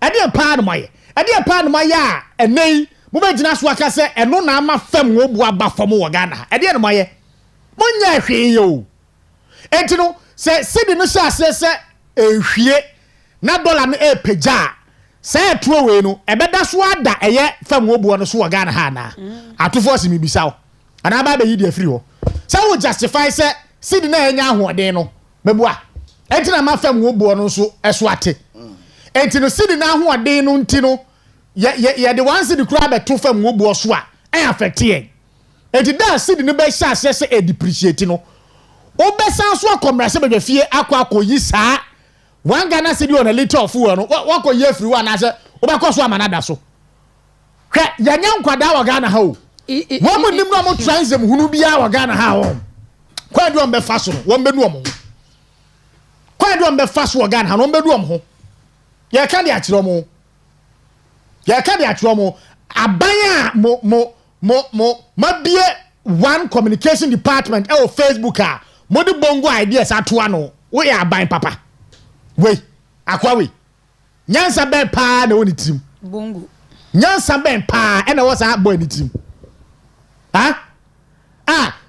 ni post after say ato force no e de sa ensem hunu we akomra se be fie no amoma je atumu no ni post tu ye no e no na NDC mpanimfo ni bi kura me say hey ejina so e tase wo ma kwa kate e na wo de ayo mu status ni ade adam look at this mo adwene wo fom papa wait bongo ideas tatu abanu ye ho emre na kakakra bi nkratarum de mo bom yenu miensa bi so da ya kua ni why yo me shase wo fa nkrata no mu nsam de me shase edi a free daily guide ko wakrata no mu na daily guide is Ghana's favorite newspaper yera sami jemfi $1 krata fa to so miensa ye twene ni ma betu ni ma say yo ene a good board acting chief executive eno no and watch mu say good board wo mu kokko wo mutumi export e 41.5 tons and afin ko mutumi export na kire se dodo na so enimo kratafa to so miensa wo daily guide watumi akenkenye mu nkire mu yi e wo ho na aban new petroleum tax wo de abeno so ye twa de abetu ni ma say eno a chema wuntumi e bomodea e da the new patriotic party manyuku no empanifo no mutitafo nyina se wokọ iyokofo so yekodi na wotwe na wo eboa no eta ne chi na ne wetumi epie asedam wempire si edu na wode ma wo mu a wone ene former vice president Dr. Mahmoud Bamne wo mu foni ede ni mase na yera oforiata ene ese ne cancer letter a pop up enra Mayo Clinic fonkra tomode babonten edi adanse esa ne kro yera no wo yare e wo se yitumi ye no surgery enti wo munya botere kwapem se beye bewie no enya de obeba enya de obeba daily guide enim ena we nso eda ene anope na enura asante hene ebo modien akọ former president na Adam Kwaku adu fie ekosra no enti omotwom mu enu nyina foni abeto ha enura former president na Adam Kwaku adu dana na se papa wo se ye ka no kra ene asante man eni ho a MPP nso eni ho santima na men pipi amanyoku na tumi gina into odana na se papa si otum eboa no ni 2 times obetwa ye as a president ni na no otumi aboa no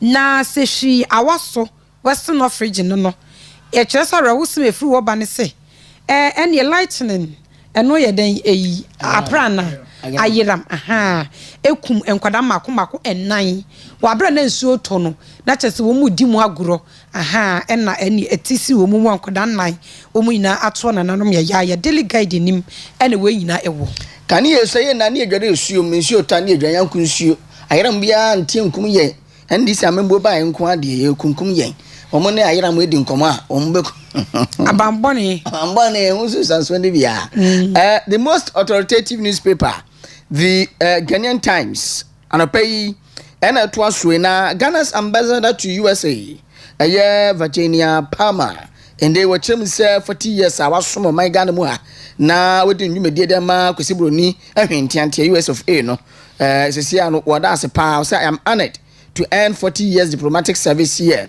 one of Mampeni John Dramani Mahama His Excellency on phone and daha so a love letter to Ghana and Virginia Palmer also actually abakata fa toso edumienu p12 na Ghana Mampeni chirem se wono oye prophet of doom na so tumi ehye nkom Ghana fo na so ehunu se nkom hye we dia ha ebetumi abem wasi cedi no ebe stabilize e 10 Ghana cedis to the dollar so that's the true value of the cedi say ayi fetch for so abati wo mo de 15% nso aba 15 cedis to 13 cedis ndono so hwe so betumi aye adwuma e de aba 10 amemmuo bia ento aso ntinia abandana ne ye no eno na wo to aso ade ase ntino enya ade bia ehu bia asa na anope eno no nsam a edi ahimu pa ewo the Ghanaian Times the Bokrata no emu metwaso every the Ghanaian publisher or integrity and professionalism and ye wo hye yero asamegye mfi ase krunche ninu nsam de ababetu yase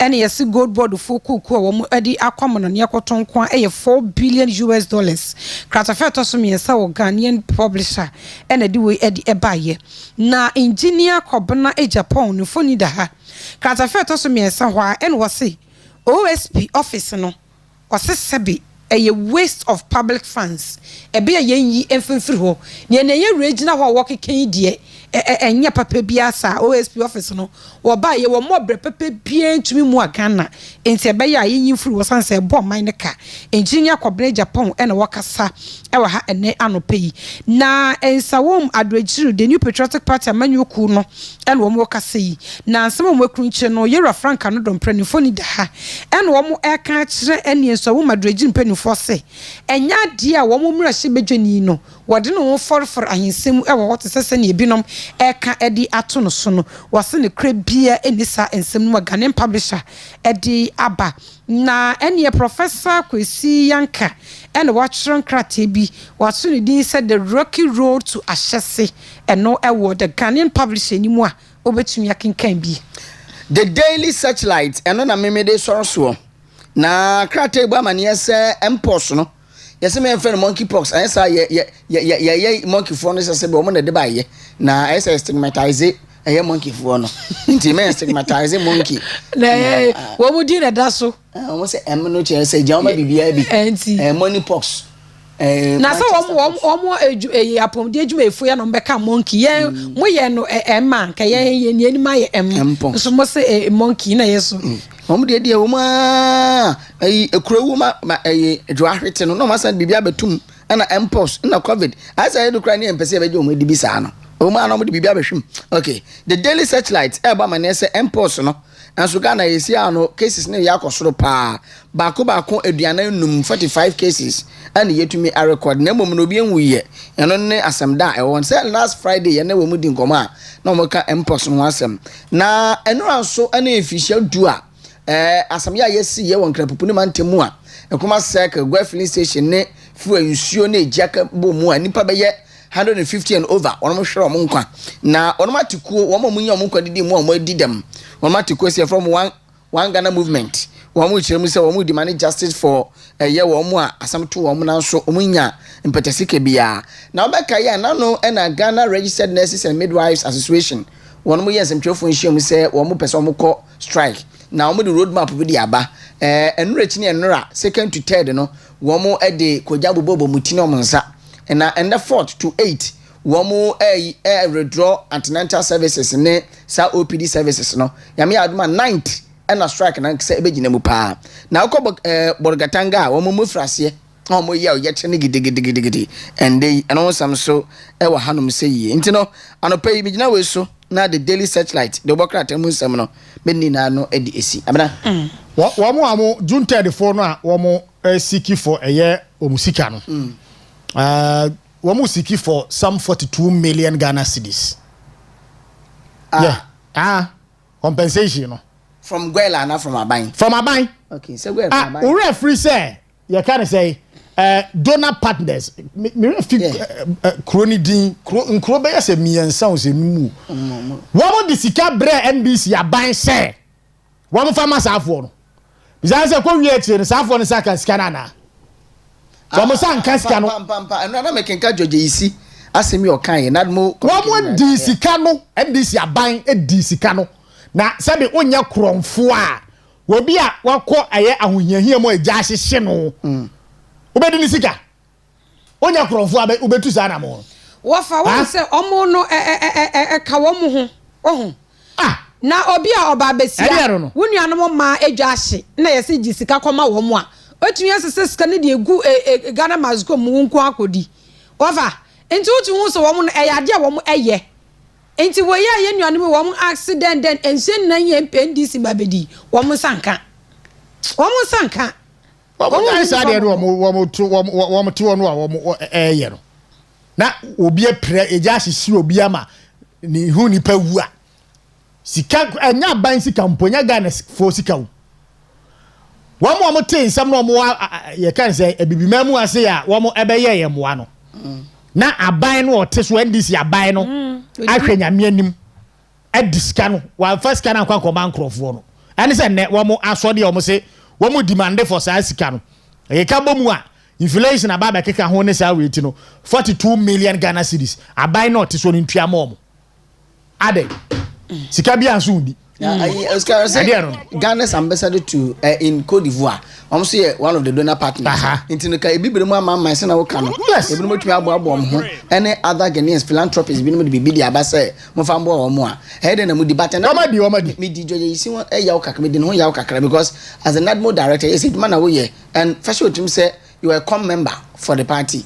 Oh, to Okase 2015, John Dramani Mahama. Sortisa victims na yo woman mojin patasika ne omuminu woman mo ade hye toye no eno one time premium o de mabusuafo no monje na mfanye yi na wono settled but woman mo dida mu a omuntumi mpia bonte osika wo bi ni mu asabe ase wo sha mask wo be dwane njo ntumi ko be hye dem na mba kro suro no na yin suro ne omo yiro no magya wo mo emba asabe mo mpa de bone papa nkwa no mo mpai wo magya wo mo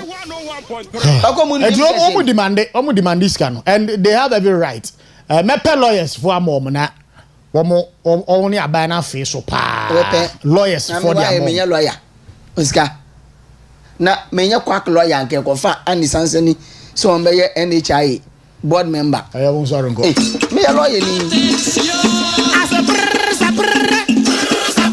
want to be 101.3 as a jam mama want to be 101.3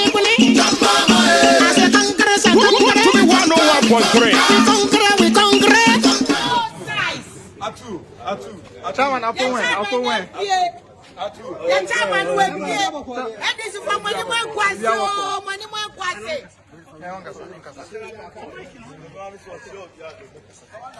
Chairman, I want to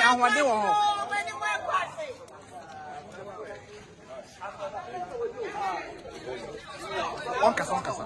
Okay, you're the yeah.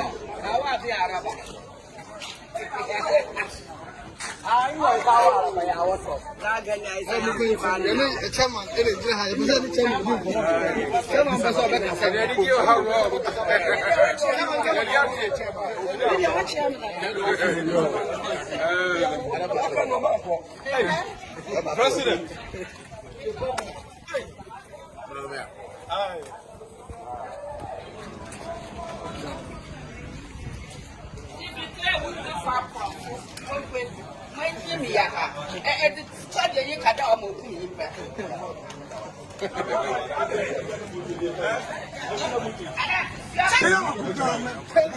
No size.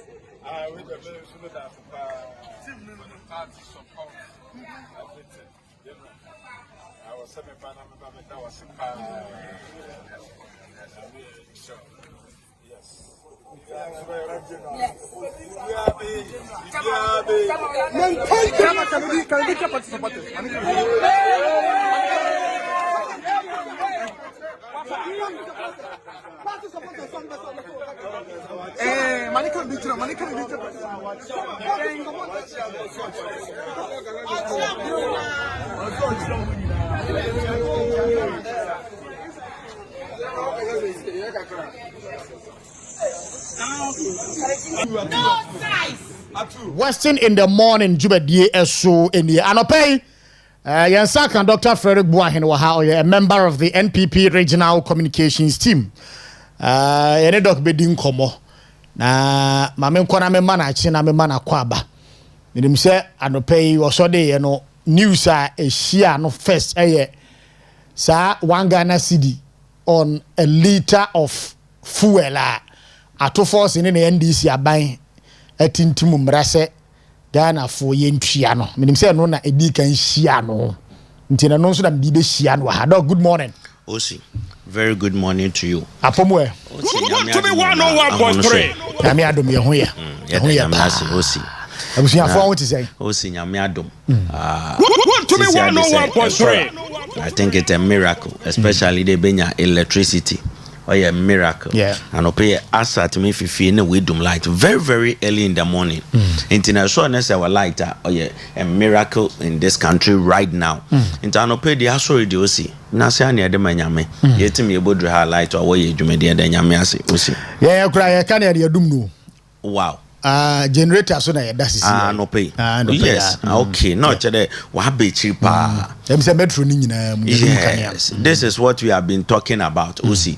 It is what we are experiencing and with respect to 1 Ghana cedis no me did an read the charts no and actually I wanna wash out and share from Enderoko and they pass it under the agency emergency so oye tampa intindori juma. And you can see there, since you are no driver, biano, Edia Grande, Ebema Mahama 30 Ghana cedis every day. Emma Mahama 30 Ghana cedis every day. Calculated 1 month. 1 month, Sika Edema Mahama, Efama government, Edema Mahama. Edia Grande, since you are no every month, no, in the trotro drivers, I will run a beer home to Takoradi, Aguna Quanta, Edia Grande every day. Edia Grande Mahama. Sika boso mama ni sika be 1,000 Ghana cedis driver crew biara as compared to e-levy now ono che de eto send above 100 cedis and send it e-levy and the eto fuel 1 liter 12 cedis etua 1 cedi dama NDC government 1 liter intino eto 1 gallon you are paying like 5 cedis 1 gallon. Be someone there. How many gallons in a day a day? How many gallons? It is 35 gallons in a day a 25 cedis. Calculating by 30 days. Calculate. Now what we have to know? Why should GPRTU the woman drivers wanted to want prices to know? And in the drivers had to want your mother. Now dog me bow. What him say? Oh the air. Sa 1 cedi ebe to a liter of fuel so ada na wo hwe me to eye enyina monkane abu yes on 3rd March why wonim say wo de saade ne beba ada na wo hwe me to enyina monkane abu mu on 3rd March sa 14.75% no what is the essence of that increment and since you asomo it's like almost 9%. Yeah when you know intino be someone that since you look at sikan kwoti yelu tuama President John Dramani Mahama ewo energy sector sikankwetian obe 5-month government she sikankwetian only j every Ghanaian no dia campaign chair Ghana for the e-levy look Ghana for into 120 Dr. Alhaji Mahmoud Bawumia 120 NPP in the ebe me say ndey driver from in there me say susu ebe ye susu da ma President John Dramani Mahama said the fuel 5 gallons na di adwuma dey am say ebe man 25 cedis at the 6 gallons ebe man 30 cedis fa ye adwuma dey bia na dem scanner do to wa anka 1 month ontim to cement 4 days ontim to cement we June 4th levy June 4th levy the June 4th levy June 4th levy what at all ne sisi Ghana sisi anu NDC aban wo pede ye female country mu June 4th levy pa why oh my god 14% no dem for almost 15% dem sika jeje no ontim solve dum so President John Dramani Mahama ontim solve dum so na osi emda jama enhwe liters last year drivers the whole Ghana drivers what say you see 4.9 billion liters of fuel last 4.9 okay this year also be increased by 17% okay and we are going to like bear 5.4 billion liters of fuel now check them 5.4 billion liters of fuel at this year yellow use 1 cedi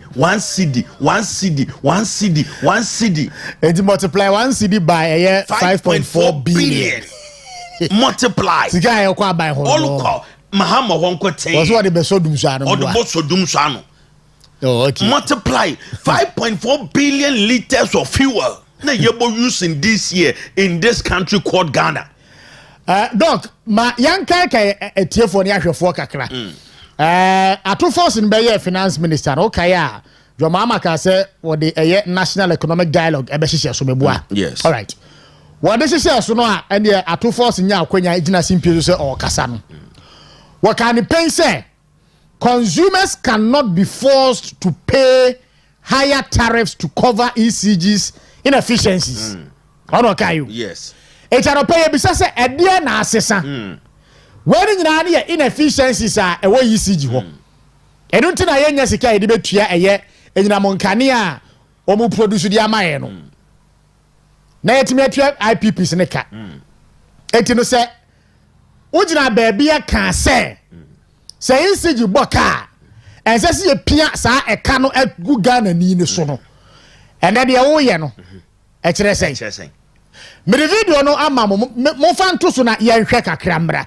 na yentimi ento aso mfa my journey live on Western Diamond Television and pay na betie eye Dr. Kezel Atoba forcing finance minister okase and consumers cannot be forced to pay a higher tariffs to cover ECG's inefficiency or a national economic dialogue no and on this in some way etuja Dr. Kezel Atoba forcing okay me da say and wo ho no tiro wo join live na waba aba behwebi should not be used to reward ECG's inefficiencies and other inefficiencies in the system. It's a matter for us to discuss. However, I still maintain that tariffs should not be used to reward ECG's inefficiencies and other inefficiencies in the system. It's a matter for us to discuss. However, I still maintain that tariffs should not be used to reward ECG's inefficiencies and other inefficiencies in the system. It's a matter for us to discuss. However, I still maintain that tariffs should not be used to reward ECG's inefficiencies and other inefficiencies in the system. It's a matter for us to discuss. However, I still maintain that tariffs should not be... Osi, and the national dialogue, no a campaign promise. Yeah. Or your campaign promise. Yeah. That Waba the national dialogue. Yeah. In order to know how we're going forward, you manage the economy. And you know, it is under this dialogue. Now, President John Dramani Mahama, NDC ministers, it is under this dialogue in Atoforsen, you've made this statement that in front of President John Dramani Mahama, you are assuring Ghanaians today, ECG should not use Ghanaians to pay their debts. Now, Ekadamasemi, campaign promise, I say, Eken, and you are fulfilling a campaign promise. Less than 4 months, Kezel Atoforsen, less than 4 months. Abba, at the 14.7 de gudo, one sunwara. Asanso de 1 cedi on every liter of fuel. NDC government, do you people really sit down to talk among yourself? Because clearly, no, when we free there, just 1 month here, I can't send the chair Ghana for. So being a man of my word, I should stand by it. Next 1 month, baba, 2 months, baba, now someone. Since you are no President John Dramani Mahama, and in this season you are taking 30 Ghana cedis from the ordinary trotro driver, or run a few command na Takoradi. Na Takoradi. You are taking 30 Ghana cedis, 40 Ghana cedis out of his pocket by force. In levy de a pemper any mobile mania one two or your sna. But or you by force. By force. You are taking this money from the pocket of the ordinary taxi or trotro driver. In the Kokosimtim trotro station. Ebon the trotro snibwa what to pa. And never said driving only sikampa ebiodokwa body works. But you are taking 30 Ghana cedis from the pocket of this driver. Mr. President, you are a very wicked president. You are a very wicked president. You be 300 million Ghana cedis. One from to sanitary part. 300 million Ghana cedis. One from to sanitary part. Keke. No one chiche. Now, and the eligi 30 Ghana cedis, 40 Ghana cedis from the pocket of every driver. Mr. President, you are a very wicked president. Very, very wicked. You are a very wicked president. And insensitive. Mr. President. This is not how you should manage the Ghanaian economy. Please, since you no, and when the government every day budget, and for any policy project biara, Obama Ghana yetim ya export na yenyiska into this country. Apart from gold and yellow ton. So the government does not have any vision to make money himself. Into what does you have to do? Since you are there by force, you have to take money from the pocket of the ordinary Ghanaian. Ebe eyi levy eyi fiho. Na eyi betting tax fiho. Bet on your biano ucha bet. Bet on your biano no ucha bet or Ghana. Me did the refugee biema. Oh yeah, the young guys on a percentage even they are into betting. And paying for no, most of them are not into betting. Our mothers are not into betting. Now, AE levy fuel or your sna. So go 1 week in Ponseniska 1 town. Now, one could say, look at taxes as this year introduced. Epo and po ebutia. There is no exemption. Electricity at the 14.7% about 3D. Or your biara. Or pia no beti mwaka Ghana hade or solo use electricity ewaha. So a shedana edada Ghana fo. Now taxes are oye optional no eji fuel. Now if you monya optional oye universal. On mum that what the ordinary Ghanaian should pay. Yeah. And the one don't use electricity. Ubia. One don't use fuel. Ubia. Mr. President, you are insensitive. John Jinapo, Atoforsin, you are very wicked ministers. You are insensitive. You should bow down your heads in shame. That a team kakan samoha, a team asanso afasamno that shwenum back. So Keza Atoforsin, you are a very wicked minister. Doc, formally, no there is 95 pesos a year tax on a liter of petrol. Diesel also a 93 pesos. And you know, after approval, no, yeah, the one city back can petrol be an liter no. Utwa a buying 1 cedi 95 pesos on every liter. Every liter. Wow. That is petrol. Wow. Diesel 1 cedi 93 pesos. After say 1 cedi na babe count. Yes. I take effect no. So formally na you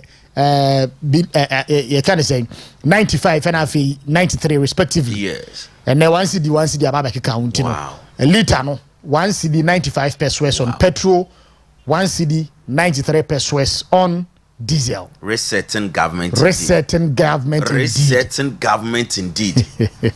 Resetting government indeed.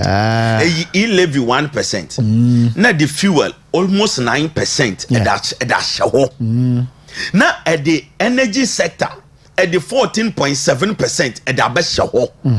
Mr. President, you and your ministers, you have really disappointed Ghanaians. Now, I made the material. Since our year driver, what prices as a better lorry fare a better no. Then you are not thinking right. What driver need be who better so? No, I want to so. Now, my mother cry 2 4 na 50 pesos a crown. Driver for it become. Yes. So what it's close to 2 cedis on every liter. A liter, 2 cedis. And I'm expecting a year Yaubema, David Abuado, Akwadanya, me Pauli, Sa driver unions of foreign leadership. One more year NDC for me, you manimuno. Me expect this one be babon thing. Ababeka Nyasasema chere a year at 2 forcing. Esse Sa a cramene at to bottom to one or the abano. When you free, no one has some who mudin. Also, one timpumbo. They can't. This is send him there under NDC government, you know. Since are people who we thought that they were wise. Yenim de no when him yansa. Ebia what dogana. And the NDC abani ama yemu there. They were just there for their stomach. Onye do nim yansa biaro ye hu biara. Onye do nim yansa biara. Interesting kwete. Sankonya de man kende.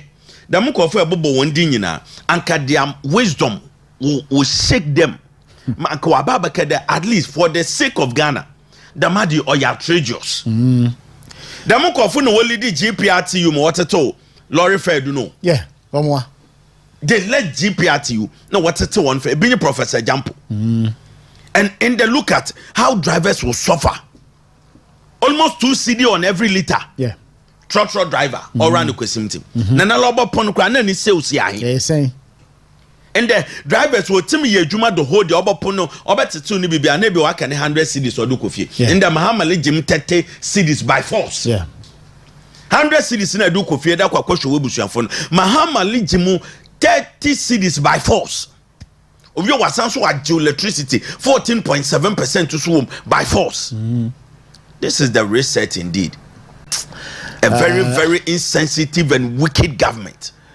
Franklin Kujo dia waka nokore umu se aban we pickpocket. Osi. Adopa mi hu ya Franklin Kujo na ka se ya na mko hwe de ono a. O se pickpocket aban pa. Sa one Ghana cedis no de aba no e pickpocket. Na Mahama Yaga majority leader ended that time of comment on no. Osi yentua 1 cedi pe. 1 cedi pe. Nyane 4 times. And I am quoting him. 1 cedi pe. Nyane 4 times. 1 cedi pe. And the Mahama Yaga 1 cedi or ya pe demo. Or ya pe man. Or ya pe. No bicho 1 Ghana cedis on 100 Ghana cedis mobile money. Ese no ye or ye insensitive. Na nadu ye wicked. No leje 1 cedi on 100 cedis. Aweji 2 cedi on 12 cedis. Eliji 2 cedi on 12 cedis. In the government have a power, and you and talker and to fuel. Our fuel and Tobio Mahama Yaga. You don't buy fuel. You are taking allowance. Look at your salary. Nande I catch the truck driver the 1 cedi a pay. NDC government in the 1 cedi a pay. This is the government we have voted for. And Moya Mia when you're there. And so Franklin Kujo bought to fuel any be. A truck driver no question station or Franklin Kujo also bought to be. Mama Yaga said, I won't put to fuel. I want fast be bought to fuel. What sister be bought to fuel? Oh, colleague MPB Nino bought to fuel. They will all feel the heat and the John Dramani Mahama. Yeah. They will feel the heat. Now, how come? Ghana you dream for? They better be national economic dialogue. I say that Mama Ghana for yentua and ECG one debt. Now to force in a real winner President John Dramani Mahama, John Jenapoa Keshichi wana. The wallet him Ghana for one is up by force. Yeah. Collecting money on every liter. One kind of gang liter. Such a wicked and insensitive government. 2028 and this miss when you're 40% and a miracle. 2028. What was one better for 36? 2028. 32 years. 2028. When you're 40% and a miracle. But I won't tell you more can. One was one better for 32 years. Free. ene de ko no enyo 2 years enyo sesi ade and by this increment am da wo mo aka be 24 years osi by December mbra no na dam 32 years ma abaka 4 years nti am say 2028 they'll go to opposition. Very well. Sister, what's it all about? Okay. And you know, the Ashanti Regional Chairman of the New Patriotic Party, Yera Bernard Enchibo chairman won to me. Ebo mode eko eye empanimfo ahodo na aso kokoda wo mase. Ewo odo ene eye etuwa chesronko a wo mode chair na bra yokofo de na ehye eye wo makache. Koko NPP headquarters ekoda eye empanimfo ase. Oko Dr. Alhaji Mahmood Bawumia na so koda na se osanso ko Yera Brian Champion na so koda na se e ma ne da ye party fo nyina enso ase doc the arrest, detention and release of Chairman Wontumi lessons ben NSS MPP party no esua edifrimu hosi in the time one I was thinking that NPP party 101.3 be what they share how come 2028 when this party comes to power. NDC, NPP as a party, we need to structure how we do things. Because NPP na yetim train any enemies. NPP, we magnanimous ma yetim train any enemies to hurt us. NPP as a party. Ochede adoyo sab, it is too much. Be someone there sanke NDC. Wo be train NPP ni. In the Deputy Attorney General, Sremsai, Yaman PhD scholarship, Mwekosiade, man the NDC Bay on Wabaye, Deputy Attorney General. Chide NPP Nkotin. Near to me for special prosecutor. A special prosecutor.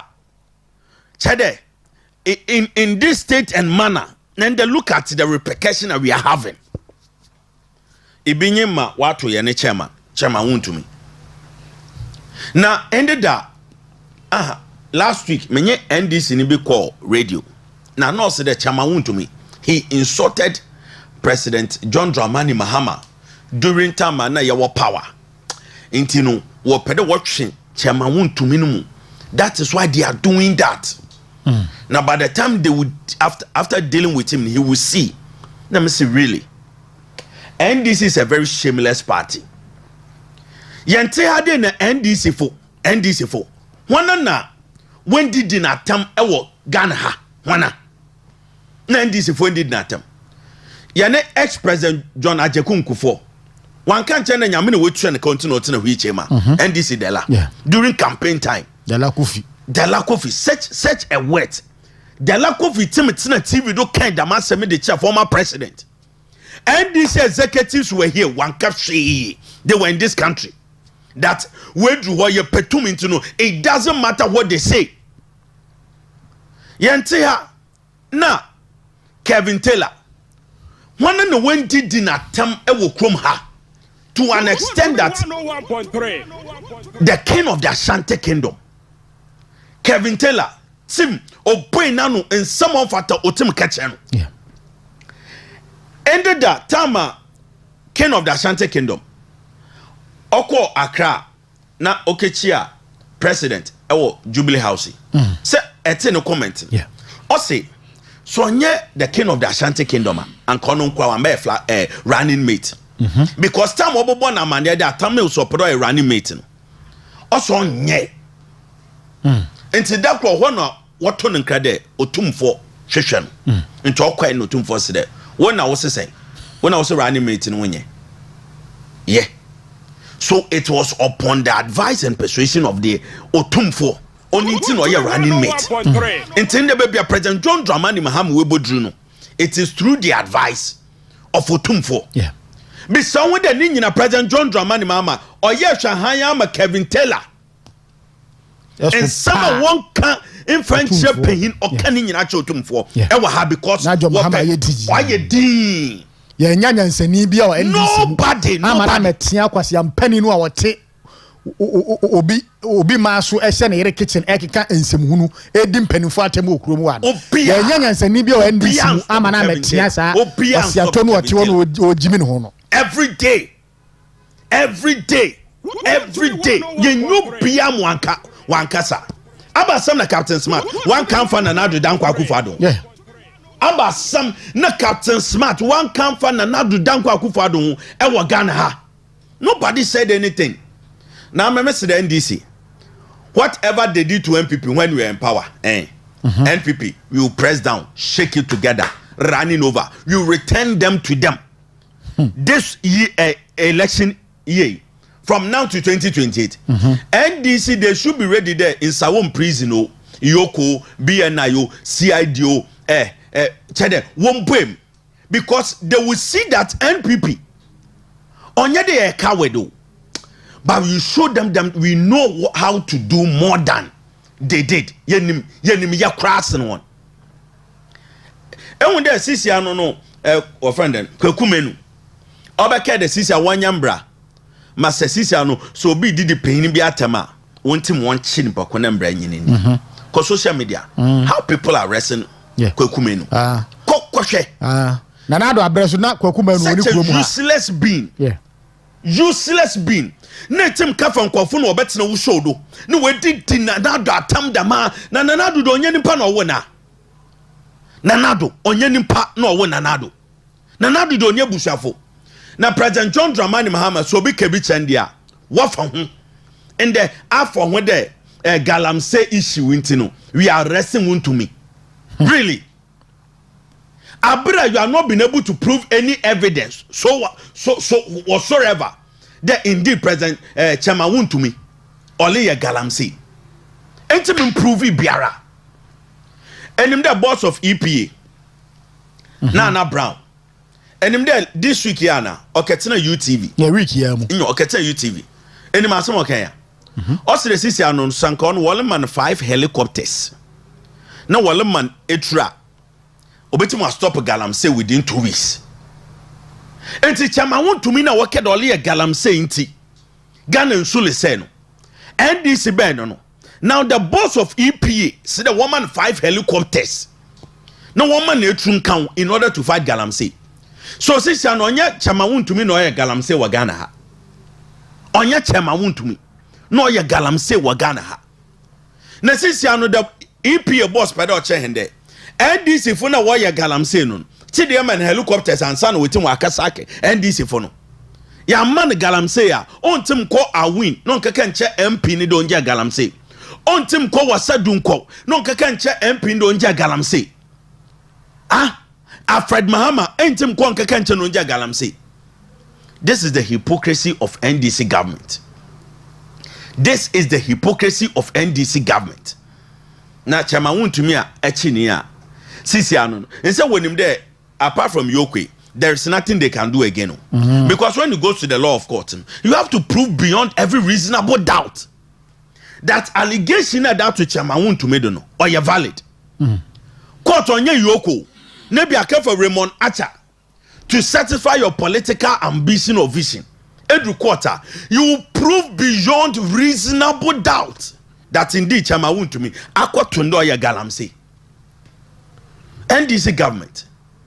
Say, if this is your tactics, sir, NPP, we are preparing for you. We are preparing.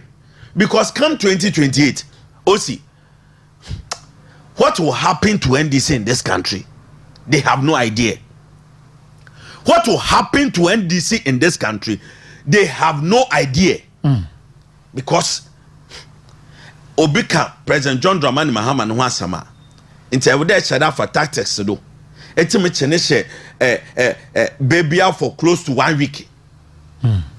Abra Kevin Taylor yato abawe nimpa bench warrant danodo. Waiting mo aba Ghana twice under the protection of national security. Kevin Taylor etim aba Ghana ha. President John Dramani Mahama, I know that you are aware. Now ma Kevin Taylor wa aba senoko. Wa aba senoko. Na momede obi or not there I will sit here. Invest in this economy, employ Ghanaians. Only the SNT be that. So through Yoko, you have to harass him. NDC government, this is below the belt and it is very shameful. Here, Abaya Yatuino, over 18.7 million near voters list. President John Dramani Mahama, NDC, you had 6.3 million. Yeah. And yeah, 6.3. million. Even your stronghold voter region, the turnout was 65%. So if you think that Ghanaians love you to an extent that they are supporting what you are doing now, you are wrong, Mr. President. If you think that Ghanaians love what you are doing, using state resources, they think for BNI for 40 to arrest one person. BNI 40 pickups by 10 just to arrest one person. Mr. President, don't be deceived. Ghanaians are watching. A catcher Ghana for the Ghanaians voters why descending into what to NDC. My mepedatias in them descending Ghanaians, they are still watching. They are still watching. Koboko crisis. Look at what is happening. Edano, Regional Director of National Health Insurance Authority, Wokun, now was shown. Last 3 weeks or 4 weeks, na enzima guy na owino. Please, you know, win. Woye neyi ewaha. Mr. President, say if you can have 40 BNI to arrest Chamaun to me, Adenta Kumi. Mr. President, send the BNI to Boko. People are dying in Boko. What is them needless tactics and approach, Ali? Mr. President, 2028 you'll be going to opposition. And you know, Chairman to me akoda eyempering for us. And I think sir, it is the right thing. Says oh yeah, and indeed, why any sa pepe. Yeah. Osi, because after them paying for Ninana when he was arrested, one done chairman. Yes. When I saw the vice president and the 2024 presidential candidate going to Yoko, now like I was so happy. Yeah. Here's Anke this senior, Anke they will not leave him behind. And this senior, they will not leave him behind. And in the region, Abwesi, one communicator Abwesi. Me so no team in radio do Fred Nanado Danko Akufo-Addo useless, gay.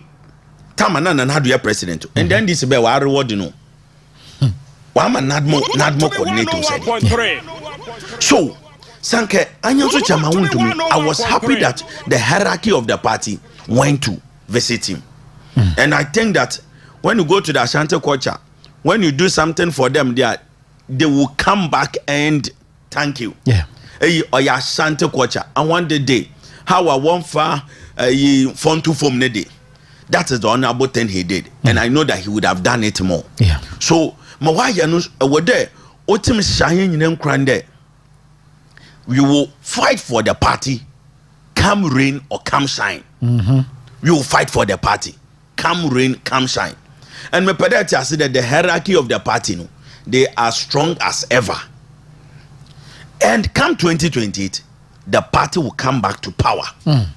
NDC, Messi, they will be going back to opposition come 2028 with what they are doing.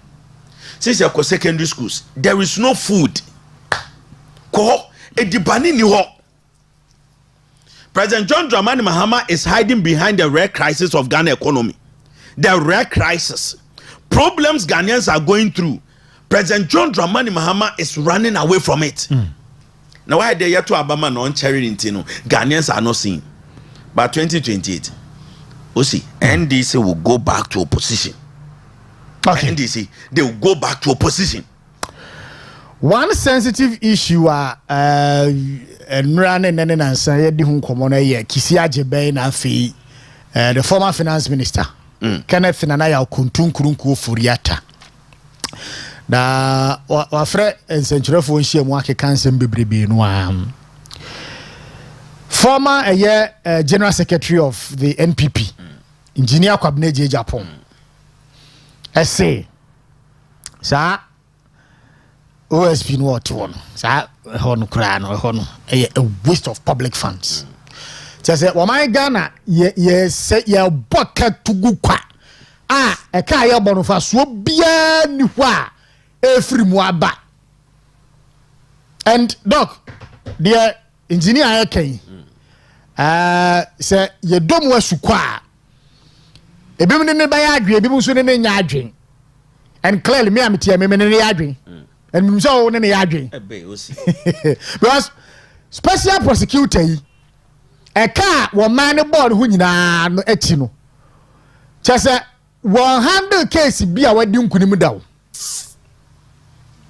da bia kikikisa wade kokot na yebubo no a no aba beto nwom no akopen ba bia atena. What is this? Ozi Messi special prosecutor mpede mu de aba dwen kwa no ka NPP ya ka appointed da me guy aba dwen kwa no ka NPP a chede ya ka appointed them Kisijab. What I want to understand that what went to his appointment aba consideration of what say we put the kabati me do ye aba consideration na what say ya what ka appoint into Kisijab poultry farm, yes, serious as a country, and a poultry farm, yet mama don't shada.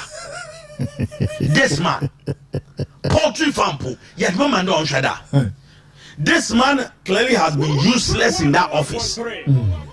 Shada man IGPCA, NDC Bay, next why done traffic water because on pede NDC ban, where you need fuel into not for direct traffic. No wager, ne juma na kasa no wager to. Dem bi na isole you. Ya ekwe wi echire na o. So ni e na bi. Dem bi so na isole yen. Nta me say MPP nkotin na yetim training kofo a. Wo wi ana wa sole gina NPP na yen no do. And they'll be destroying MPP like never before. Na nkonye dama anka law it goes with common sense. Law into fundamental human rights na constitution ma one LST. But yana me nyina no asem say etem no common sense to there you are a fundamental human right yentem fa dem adin fa nye ebia osi simply because only constitution into common sense goes with law na kesi jaben de rade chede what to common sense no what to action da chede what to common sense na to action and his misbehaving here and there chede for the optics there President John Dramani Mahama bohu there Olija chede irade yankopo NPP pa osi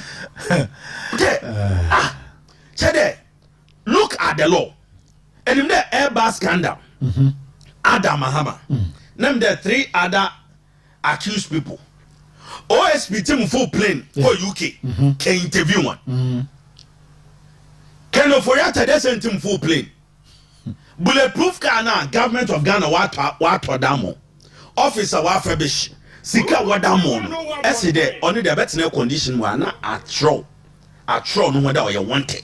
Entim call US or America ho. Nem for when you question there some papa American oye. But me cry there all declare wanted no cry there me bufu because see declare be wanted one ye nim baby ani panawo. But through a year can for rata lawyers no wa tro dia brɛ say yade enti owo ahase ayade sabia we mu na wo gia yarehwe etino why then do you go ahead to declare him wanted? Yes, how do they to interpret red alert so why gwene no e dey retiro e say odu NDC time no on etimu kwai NPP ya appoint no odu NPP do no only that say entimu ko o chede ane ye ko pointi chede NDC ni ane ye ko kafan de odura onye NDC ni no tete MPP fo because the law nature that them is elekan any baby owa but declare wanted was when winning baby owa but you know also Mayo clinic yes or surgery so full plane nkwa winning baby ani pa no wo na Mahama no ni Adam Mahama o ye ni person kind of reata Adam Mahama ne dey na full plane nkwa no ono ye ni person kind of reata kind of reata do no ye ni pa Adam Mahama ne dey mpono onye ro but this man is saying that he's sick corner to for when you akwahwe o che the NDC food we ni person MPP kesi jabe NDC food we ni person MPP so only den tem full plane nko na Masrock ma me no di Masrock is can Sadnam Tamaklu ya be declare wanted from NPP time on one yen court di na sembo no the umbrella the prison kesi jabe na wa ha 8 years ni nyina and declare ma me wanted. But Odru Kenoforiata no did it declare wanted. Na bi so won there abade kra na o chere Kenoforiata wamba entim di nasam. Abambra na o chere Kenoforiata wamba entim di nasam. Charges na esa da abo papa no. SMA contract ECG CKB na no kekanto wala I prefer wo charges for court kise jaben for court enim dem PP time DC Osi no chiche ska. Na kise Jaben catching the or bribe. No the court. And let them case mpa owo video kwa kise Jaben ntime win the case no court. Ntime win. When ntime win them case mpa video won. When ntime win the case no court. And him there Charles Bisu ne di. Ono so anye Charles Bisu da waje bribe, why ye day. Ni nyina wado kwa no. Charles Bisu do ko Supreme Court. And onye to kono mpo no ho. Your acting chief justice or NDC. And the what's in assembly. What's the kise Jaben asam no nya do. Nti wo judge jam charges no that bon Charles Bisu no nyimfio. So what at all kra na MPP ye ho kise Jaben ho. Na no office no fanya poultry farmer at least or them faso baba. Because this man has clearly been useless. Na you know mo anya camera. One man camera no ntina ho. No keka nkwasa sam keke no sorry. We are no atonum. We are atonum no o chere. Waket no bulletproof car no nam. It is Sankiya performance based and co-expert but survive 6 months in that officer. Yeah, let's your performance base. The OSP about survival. OSP, you're very shameless, you're very shameless in your office. Now, Mr. What's it say name chini duane so anka name chini to so onka say bonfo no so onka ni se musa aha na sa wadwun your President John Dramani Mahama Obama at an office ho Obama at no dan ko aka fa PS Stadium onye na be OSP President John Dramani Mahama edwun na so Obama at na ho an ko aka fa stadium kwame sa stadium so abade PS Stadium onye na be NDC government they are wicked o. So what you think you are doing there, hurt NPP for say you want to please NDC. Mr. Kisi Jaben, you are mistaken. Ghanaians are looking for value for money. Their budget now, what the month. And in there, Amidu, Tama no ASP no lokon. In there, secure demand 20 million Ghana cedis on fan transform the office. Nina, one finance uncle. No few okay. Kisi Jaben we bo use sikani nyina haji bi kura kan waji bi akan we use ni nyina 20 we use ni nyina haji bi akan so no work down near zero we use ni nyina on so on say high criminal case bia e wo Ghana hada na me say NPP nko ten ye betim ka fa IGP a NPP yakwa during election time na coalition center bi wo ha police ni ho make up yana Accra one coalition center IGP gina ho Emma boys osmo ho kwanu wo gina coalition center ho na NDC fa lucky edano na wa ka MPP fu ni nyina de gudano mu enti no na MPP ni na no represent yen no o se de na opede okọ bathroom also okay be say police no mbo down on bathroom also okay be say NDC na kin wo NDC ni nsem. This is what NDC we suffered 2024 election under the leadership of IGP because no name the NDC bo betno onu kwa wa sacken onu po wa sacken now. So if you think that you are doing the bidding for NDC you'll be wrong. NDC government then obey you with you. Na mafuta mpeda mde monye de. Use the law. Use the law. Na enim the first one mpo na o declare Kenoforiata wanted. Kenoforiata the court. Human Rights Court. Into court mpo da the 18th of this month. No Obama judgment. So why the OSP enkwenenkete the judgment of the court? Before ansana nimpo na be declare wanted, be me declare wanted. But court upon my judgment. I would embumbra. Kese Jabine, I will embumbra. But you think that you want to use the law. You don't respect the law. Inti, Chede, OSP has been a shameless person. Now, also, I want to ask a question there. Into OSP, so you will be Oshushe Nisi Kasema. OSP, like, is there a law? Otim Shushe OSP. Ni jumedim there. Sika what the man on spending. You will be a otim shushe OSP ma. This man has to be investigated. OSP Nala, he has to be investigated. Because the man is misbehaving in this country. under the guidance of under the disguise of the law. He's misbehaving. But Messi, President John Dramani Mahama, CDS, military paying from poor Asako. Yeah. Military paying for kita 4-star, 3-star. Wasaka winyina. Nenyo kisia jabe. No nyawo kisia jabe. Okay. IGP wasaka. Common workers and power for one. Our government institution po wasaka one. Teachers and poor saka one. Eko VRO saka one. No nyawo kisia jabe.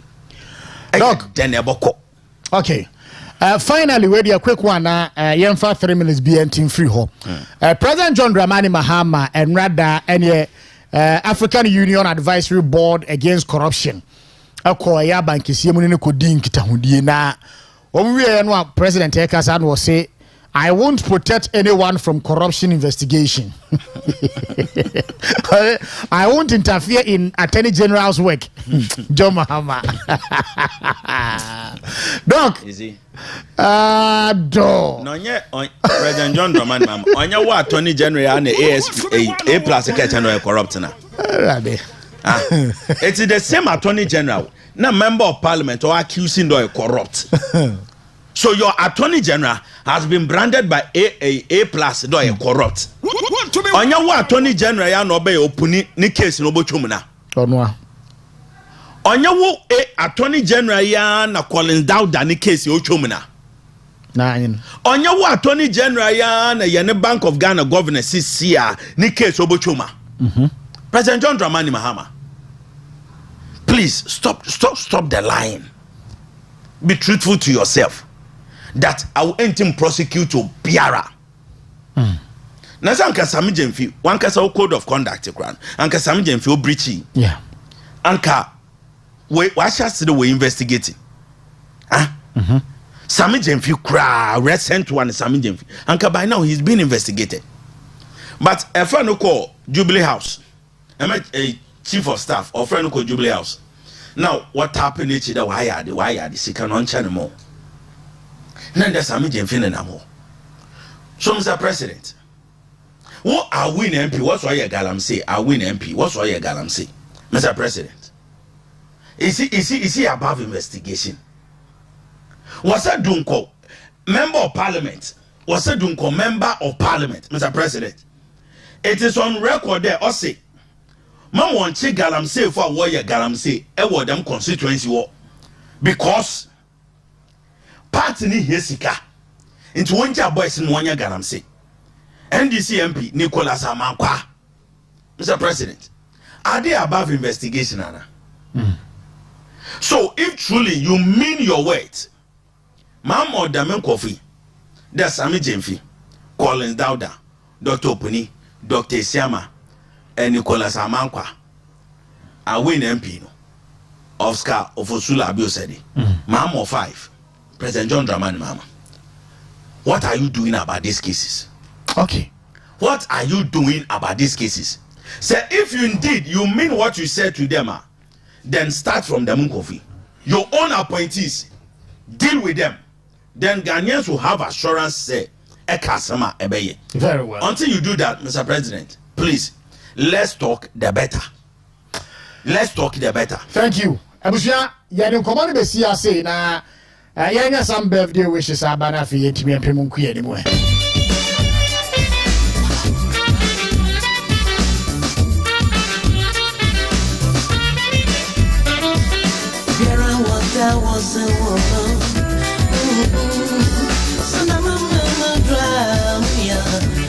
Abusiano pe yenyina sa kwenya we so na yenwehye the Deputy National Communications Director of the New Patriotic Party, Jennifer Oforiwa Queen. Happy birthday. Ya me dia fe ba kwa ka ufie ho Jennifer Oforiwa Queen. Yes, ready ama nyina ne se wokasia no be ma enkwatenti ahoden wo mu. One more.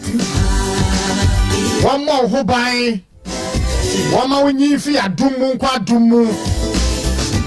And it's what do be with your swan is who come pay be our bono. Okay, see, I'm going to move from out. Etino yejina team ni nyina na mu ewe show happy birthday. Jennifer Ofoluwa Queen, NPP Deputy National Communications Director. Sister, Yamishra,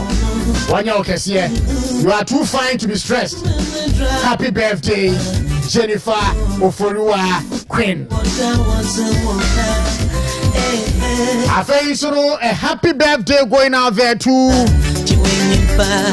Where me madam for? Or your sports presenter, a nice FM, Winiba, Daniel Fifi Donko, Danny Boy, the Fredo.